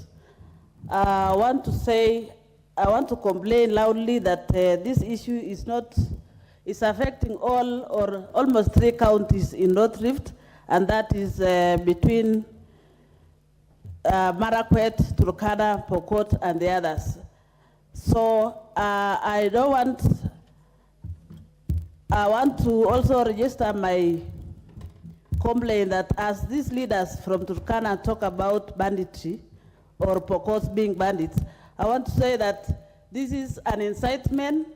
It is not in order because I know bandits are people who are unlawful, people who are not having any property to lose.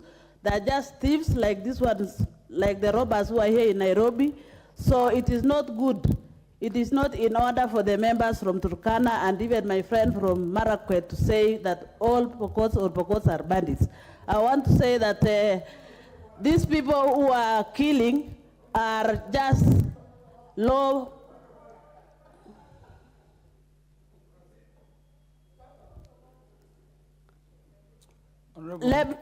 Honorable, the MP for West Pokot, your time is running out. Before I want to say that as they complain, they are not mentioning the people who have been killed by Marakwet or by Turkanas. Like recently, 3 weeks ago, 5 ladies were killed in a place called Laminyeusi, and they were killed by suspects from Turkana. I'm not saying those who killed the Pokots are all Turkanas. There are only a few unlawful people. So I want to also say that as we talk about this insecurity issue, let us address it with a lot of sobriety so that we don't condemn and bring animosity among our people. Because as we talk, or as my colleagues from Turkana talk about this, in West Pokot County, we have Turkanas who live in Kacheliba constituency, we have Turkanas who live in Makutano, we have Turkanas who live in Chepareria, and we are not killing them. We are living with them harmoniously. It's only a problem of a few individuals who have sought to kill others because of their own benefits. So, as these leaders are complaining, I'm also complaining and requesting the Minister for Insecurity or for Security to take action about those who are killing others, because we all have the right to be protected by the government, and therefore, Mr. Speaker, I want to request all the leaders to speak and preach peace, because as they condemn others, they are also inciting and causing more havoc than good. Thank you, Mr. Speaker. Honorable Catherine Omanya.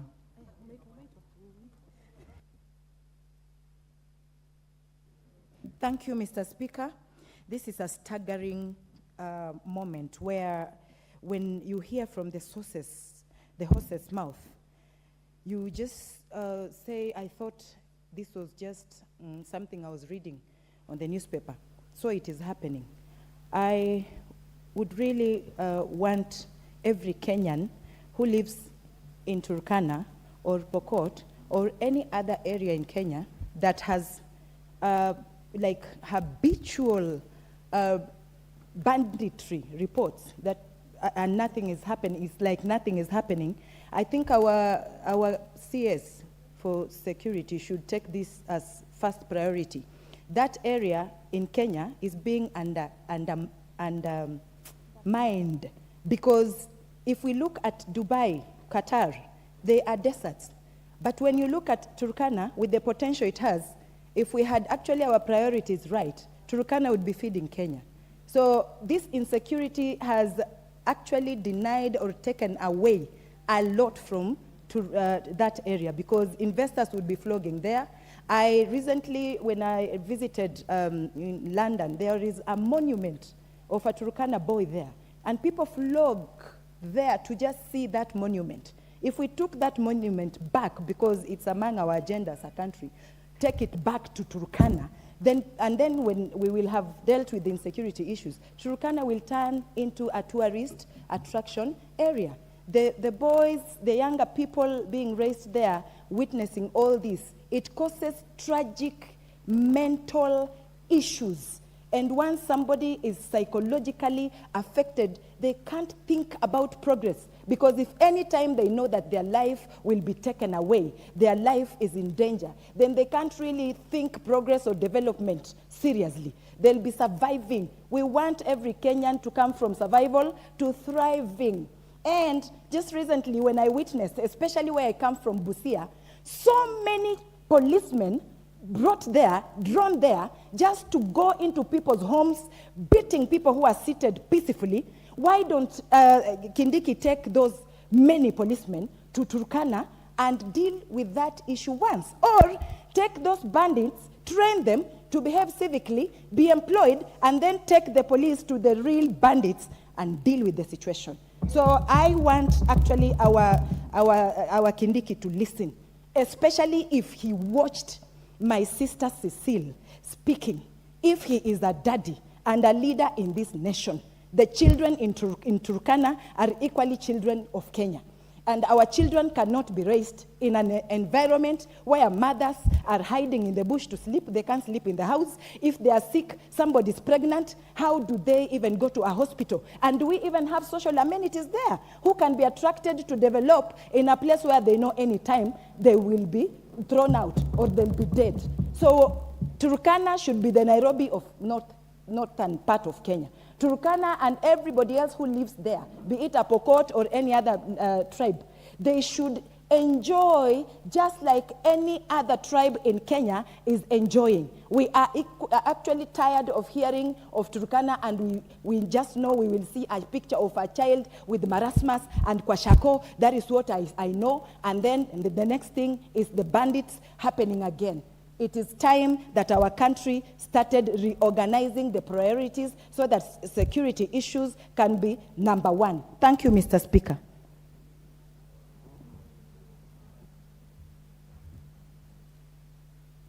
Honorable Julius Meli, Chair Education Committee. Thank you, Honorable Speaker. Honorable Speaker, I just want to allow the Member of Parliament for Turkana East for actually raising this matter. This is a matter not for Turkana alone. This is a matter not for North Rift alone. This is a matter of concern to the Republic.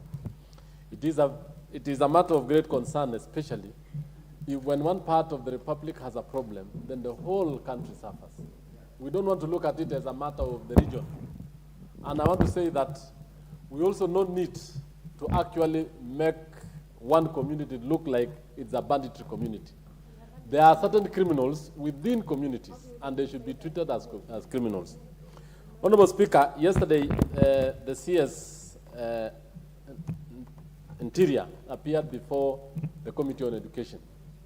And the issues we talked about was insecurity in Northeastern, more so specifically how Al-Shabaab has actually killed a number of teachers, how it has affected education in Wajir, Marsabit, Tana River, and all that form of northern frontier areas. So, Honorable Speaker, the kind of insecurity in Turkana is affecting education, it is affecting health, it is affecting tourism, it is affecting even the investment of this country. That is why when Honorable Chepkonga raised the issue that the CS should appear before the House, it is quite in order, because it is not a matter that we are actually going to debate and stop it there. It is a matter which is of great concern, because any investor outside there, when he sees a malnourished Turkana child, or a child from Garissa or Mandera or any part of this republic, it is Kenya. They don't want to just apportion to a particular region. So it is very important as we speak right now that what the Minister for Interior, and I want to laud him because of the kind of work he did in trying to restore normalcy in the areas of Baringo, West Pokot, and even Elgeyo Marakwet. Actually, there is some semblance of peace. That kind of force he used, and that kind of commitment that he put, and I want to say, Excellency, the President said, let him set camps there. If it is possible to set military camps or GSU camps within Turkana or any part of this republic, let it be so that our people can live in peace, so that Kenyans can invest in Turkana, where it is said, it has a lot of underground water. It has a lot of natural resources, oil. It is not about shooting, it's not about cows, it is not about anything. It is about the lives of Kenyans. So, Honorable Speaker, as Honorable Kindiki tried to do a lot of good work in Marakwet and other areas, let him have the same resolve to make sure that the people of Turkana, the people of West Pokot, and all Kenyans of all walks of life are living in peace. Even the Kenyans who are in Lamu, in Tana River, and all other areas. And on that note, I also want to ask the leaders that it is not only the government and the police or the guns that are going to bring security. We need to sit down as leaders of our communities, make sure that we talk to our people on the need to coexist and to live as Kenyans. In some instances, Honorable Speaker, it takes, and I want to point this, like what the current government in Somalia is doing in trying to fight Al-Shabaab. They are engaging the local community, because the criminals live among the people. The people who are attacking in Turkana or West Pokot are members of the community. The leaders, the people know them. They need to come out and point out that you are a criminal, you are not killing on behalf of others. Actually, we need to have a very serious outlook on that. I thank you, Honorable Speaker, and action needs to be taken, and the CS needs to come and give us his position. Thank you. Thank you, Chair, Education Committee. The Honorable Dr. Christine Ombaka. Thank you, Mr. Speaker, for giving me this opportunity. I would like to say that the issue of insecurity in this country has been debated in this House severally, and we always come up with what could be done, but we don't seem to apply that. Right now, we were talking, we've seen how in Shakahola, over 400 bodies have been exhumed, and this happened in broad daylight. People died, and when it was discovered, the entire security force were deployed there. Even the president visited the place. Big people, important people visited the place. But we don't seem to care about other areas where insecurity is taking place. Turkana and Northeastern has always had this problem for a long, long time. In Nyanza, we have Migingo. Fishermen are killed all the time. Nobody cares. So we are talking about insecurity, but we are being very selective. Some areas, the government responds very quickly. In some areas, they don't give a damn. What is happening? In my last contribution on this same motion, I suggested, and I felt it was a good one, that at least when insecurity is menacing and it's constantly taking place, the police can be deployed in the area. It does not look like that is happening. We have so many policemen that can be deployed in that area. And we have a strong police force that can curb the happenings that are taking place there. But we don't seem to use them. I don't know what is happening. Why are we not sending police to Northeastern to take care of this banditry? They can do it. I also suggested that you can do curfews. There are many methods that the government can use to stop that. We are very, very good in peacekeeping missions. We always travel. Our security forces are always deployed in other countries to go and bring peace. But we are not peaceful ourselves. These same security forces that bring peace in other countries are not being deployed in our own country to bring peace among ourselves. So I suggest that let us be serious with issues of banditry. Let us be serious with issues of insecurity. Take care of Northeastern. Take care of Shakahola and ensure that that does not happen again. I'm still seeing bodies being exhumed up to now. How many people have died in Shakahola? How many people have died in Turkana? Even if only 2 people are killed, for all these years, how many people have died in Turkana? If you can count the number of bodies that have been killed there. How many? How about Migingo? So we are actually losing so many people in piecemeal.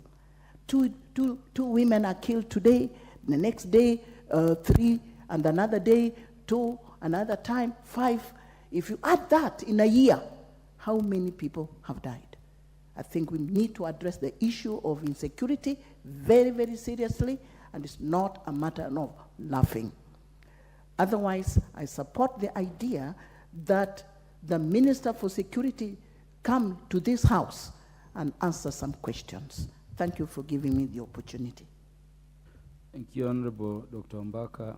The Honorable Beatrice Sadagala. Thank you, Mr. Speaker, sir, for giving me this chance to speak on matters of banditry and the rest in Turkana. Mr. Speaker, it is emotional the way the leaders of Turkana are talking. Now I've heard of the leader of West Pokot. It seems instead of leaders blaming each other, I think it's high time the Minister for Internal Security to be called in this House to answer questions concerning security of areas that are being hit by banditry, and especially Turkana, some counties in North Rift. That matter should be followed, Mr. Speaker, and make sure that people are not being killed day and night the way we are seeing. And it's not only the Turkanas. This is a free Kenya, and many Kenyans are staying there, Mr. Speaker.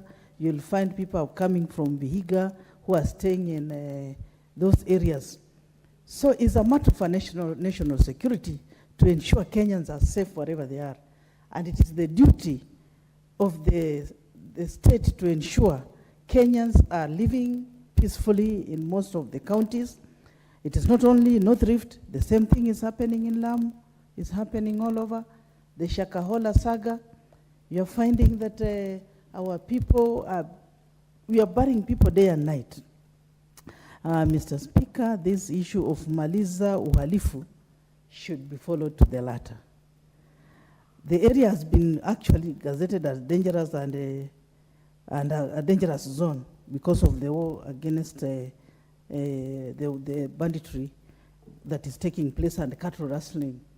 Turkana, Mr. Speaker, if you look at that land of Turkana, if you can compare with Israel, Turkana is a land that can feed Kenyans. From the onset, Turkana is a rich county. There are several minerals there. And if Turkana can be, it can be an example whereby the government can take charge of that land, do irrigation. This issue of men carrying sufurias for food, it will not occur. Kenyans will be able to be fed. I think it's high time the minister to come into this house to answer questions of members. Instead of, we debated it a few months ago when it was brought here. And now here we are discussing the same thing. We will keep on discussing and there's nothing that we shall achieve. The only thing that should happen, Mr. Speaker, sir, can the minister in charge come to this house and answer us and speak to us and tell us whether Turkana, West Pokot, Pokot as a whole, Marakwet, is it part of Kenya or they are not in this country? And I'm very sure, Mr. Speaker, if that is done, I think there'll be peace. We want to get food from Turkana. We want to see the Turkanas living well. Even me, I'll want to go and stay there. In my village, I have several women from Turkana who are married to my sons in my county. So we want more Turkanas to live happily like any other Kenyan, the way Kenyans are living happily in Nairobi here. So I can see Honorable from Budalangi admiring the girl from Turkana. I know he's Honorable Mary Emase, before Teso. Thank you, Honorable Speaker. I arise as one of the leaders from the attacker communities in Kenya, of which the Turkana and the Iteso subscribe to join my cousins in condemning and my colleagues in condemning the insecurity attacks in Turkana and in the North Rift. Honorable Speaker, it is very sad. It's a very sad day indeed. And probably the questions we should be asking the CS. Does it mean that there's nothing this government can do to arrest the situation once and for all? Are we that helpless? Are we that helpless as a country? What will it take, the government, to stop and restore peace in the northern region? If it is resources, can we be told in the budget committee we allocate the resources so that we have enough in terms of resources needed to address the issue of insecurity in the North Rift? I remember in January 28 when the CS himself visited the region. After he left, there were several attacks in Turkana and other surrounding areas. So I want to join Honorable Meli, who has just alluded to the fact that this insecurity is not only affecting Turkana or the northern regions, it's affecting the entire country. As we sit here as leaders, each one of us, we have lost our constituents I remember from the time of Baragoi, I buried so many of my youths. And those who survived resigned, never went back to serve the nation in their capacity as soldiers. I have lost my own Teso people in Capedo, very senior ones, through landmines. We have buried all of us, seated here in this house. And we continue to speak about insecurity. In my county, this insecurity is affecting the economy of this country. We have women and business people from Busia who collect dry fish in Turkana to come and sell in Busia. Insecurity is affecting free movement, is affecting transportation, is affecting many other sectors. So we are told that insecurity is caused by this banditry, and that this banditry is part and parcel of the culture of the people of the northern region. But even the Constitution itself says, the lawyers can help me with the article, that if there are any cultural practices that are not beneficial anymore, that have negative impact, they should be discouraged. So if banditry is a matter of culture, something can still be done about it. But it is very unfortunate, and it is sad at this era and age that this country continue to speak about insecurity. I think something has got to be done. Honorable Kindiki, I know you're listening to us. You are trying, but I want to tell you, try harder. Do something to address the issue of insecurity in Northern. Thank you, Honorable Speaker. Honorable Beatrice Elachi.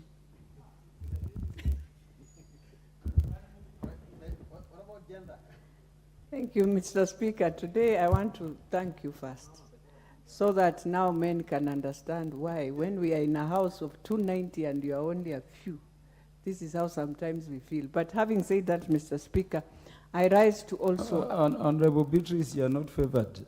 You are on top of the list. Thank and you. Because it is an issue keeping everybody in the house, I'm going by the list. Thank you, Mr. Speaker. So this is not about gender insensitivity.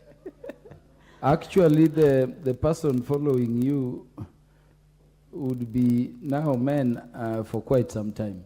So proceed, because time is short. Thank you, Mr. Speaker. Mr. Speaker, I also rise to just appreciate this adjournment, but also to now start by saying that it is very sad, Mr. Speaker, in the days of our new constitution, us thinking as Kenyans at that time that it is lack of resources in the regions that we have that create insecurity. But we have been proven now wrong. Because when you look at the resources government is giving to the counties, Turkana nearly 10, 12 billion. It means there's something else now government has to think beyond just the resources. That we have to think and see, is it possible now to support these counties as much as they have resources? Government has to come in and create very serious infrastructure that can turn around, not just the one road that Turkana will see that goes up to the border, Mr. Speaker, but try and create inlets so that they are able to start seeing the economy can grow by coming and bringing things to Lodwar and other places and Kapenguria and Kitale. We need to also ask the agencies. It is not just about the police. It is time they go, all of them, even the army. Why can't we have a barracks around there, but a barracks that will bring and grow the economy, that will create wealth for them? It will come in, it will build schools, it will do agriculture, it will bring that water, and you bring the resources that are making every day people fight because of water, because of lack of pasture. All these things will grow. That we need to rethink, how do we now sit down with Pokot, Turkana, and any other in the belt and see what is the real issue. But also the leaders here should help us. Because tell me, if you are a leader, definitely you understand the problem. They should be put in that program properly without saying this is the politician. They must be a multi-agency that works together for the benefit of the people of the north. Imagine Turkana, the only lake we have that is inland, that is in nowhere else. The best in the world that people look at and wonder. But today we are still talking, Mr. Speaker, of all these things? Is it education that we are lacking? We should ask ourselves. But lastly, Mr. Speaker, even as we speak this, we need to look at the red belts that we are having in Africa and ask ourselves what young people are trying to communicate and see how governments should work with young people to transform all this insecurity we are in. Thank you, Mr. Speaker. Honorable Julius Nkulu. Thank you, Mr. Chairman, because, Mr. Speaker, because today seems to have been a ladies' day. But, Mr. Speaker, I think it is not for nothing that the ladies are speaking to this motion because they speak from their heart. And they realize more than ourselves sometimes that the senseless fights have a lot of attrition on their children and on their property. And I really commend the strong spirit in which they have come today. Mr. Speaker, long ago, I used to drive from Kitale to Lodwar. And the road was a very, very good one. Even the spoiled parts from Chapararia to Ortum, those days were like a few minutes you would drive there. And there was absolutely no threat to security. But over time, we have lost very many people there. We even lost a friend of mine called Japheth Ekidor, who was the member of parliament of that area, because of the insecurity of the area. And the casualties can be counted from both sides, from both the Turkanas and as well as from the Pokots. Now, Mr. Speaker, I would say the problem is as follows. First, we have been attributing the conflict in the north as a fight for resources. Sometimes we say it is due to stock theft. But I can see a new trend and a new cause of clashes and a new cause of these things called banditry. Banditry is a very dangerous thing because, you know, there is no community that can organize banditry against another one. Usually, in a traditional sense, if the Turkanas have a dispute with the Pokots, they would go to war with the Pokots. And it would be known that they are fighting over water. They would be known that they would be fighting over resources. And then mediators would be called upon to come and discuss the issue. What are these people fighting about? But when it is a bandit, it is really not a community interest. It is a security interest. And I would plead with the minister and the minister in charge of internal security to now begin investing more on understanding these evolving disputes in the north, and to actually begin to see what kind of interventions can be made.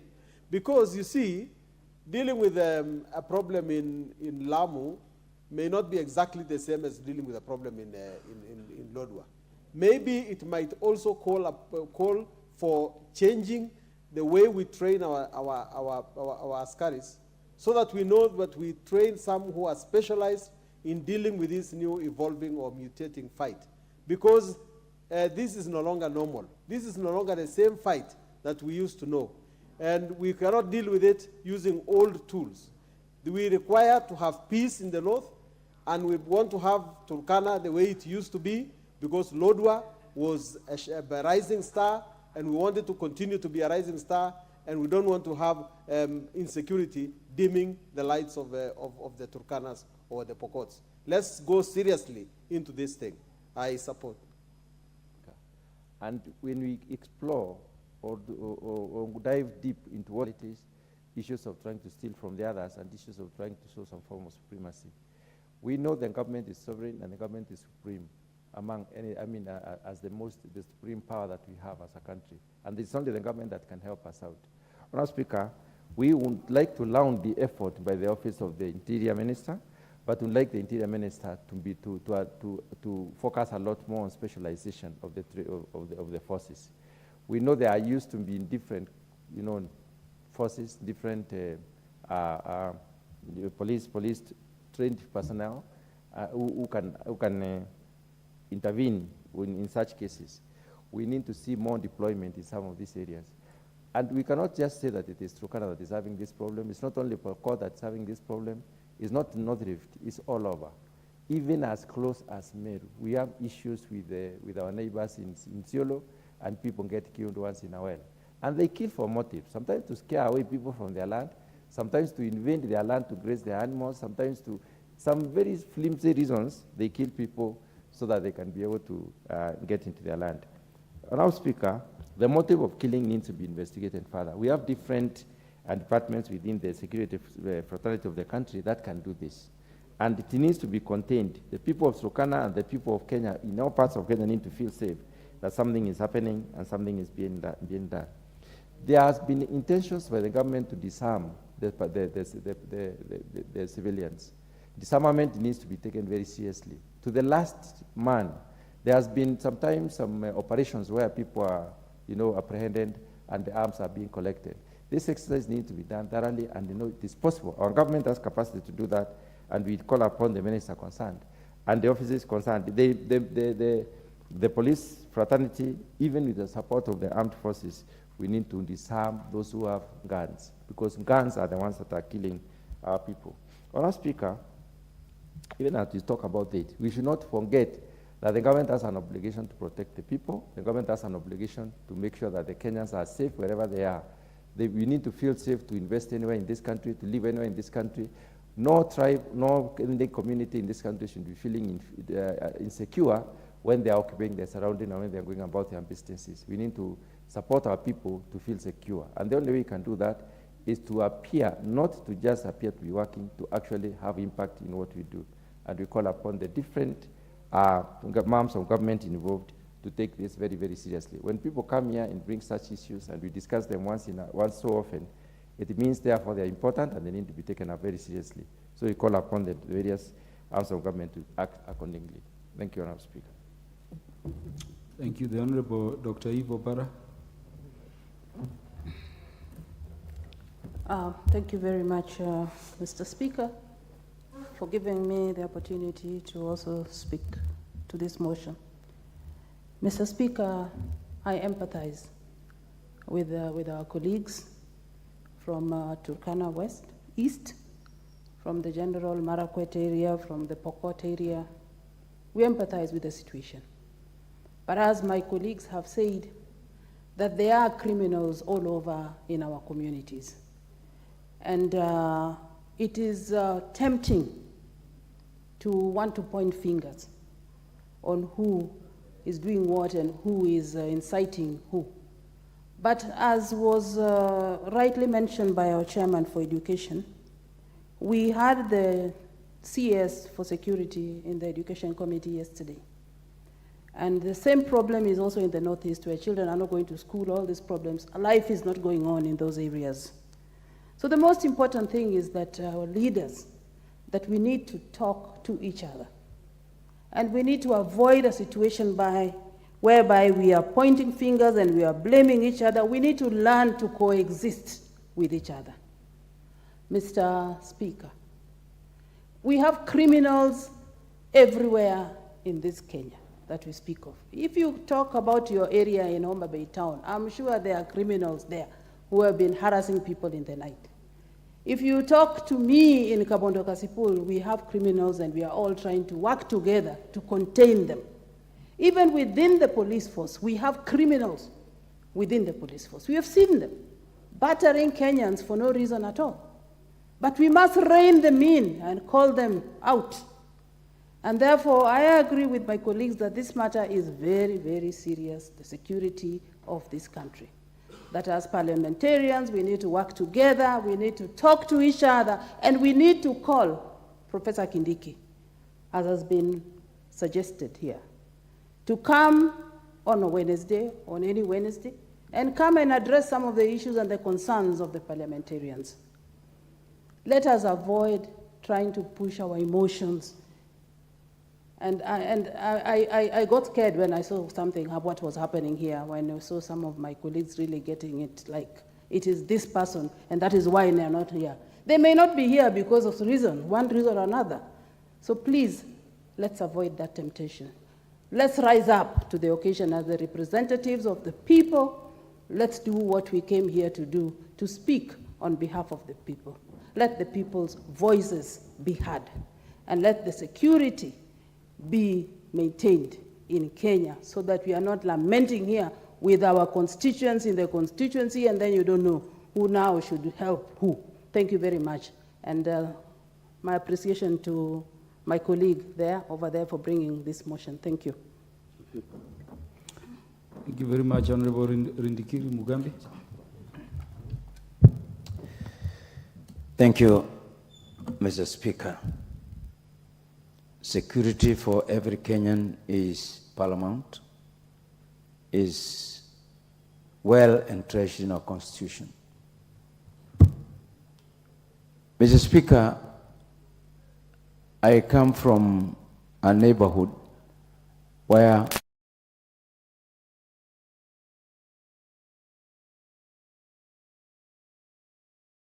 Laikipia. And we have all communities in my constituency. We have Turkanas, we have Samburu, we have Maasais, we have Meru, we have everybody. What am I saying? I think time has come for us, just like other members have said, to start talking. One of the initiatives that we have tried to do in our region is to continuously engage our neighbors. Because, Mr. Speaker, sorry, we had a very funny incident. One of our MCAs was killed, and there's only one bullet which was shot, and it aimed at the former MCA. To us, that was not an ordinary cattle lustering.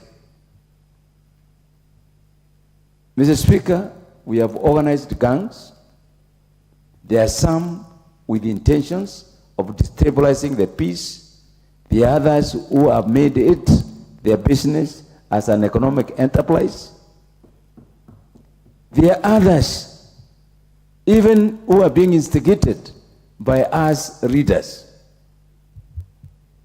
I concur that leaders must start talking. We cannot leave the issue of security to the security agents alone. We as leaders need to be engaged. We have had a situation where the police are also part of this criminal element, where some police, we have told that they have sold guns because they lacked food. They have selling bullets because they belong to this political party, or they are going to their side. So, Mr. Speaker, this is a very serious issue, and I truly can feel what the people of Turkana are feeling.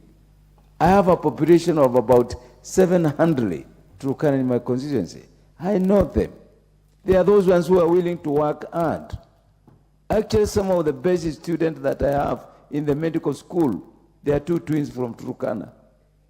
And therefore, I can feel for the members of parliament.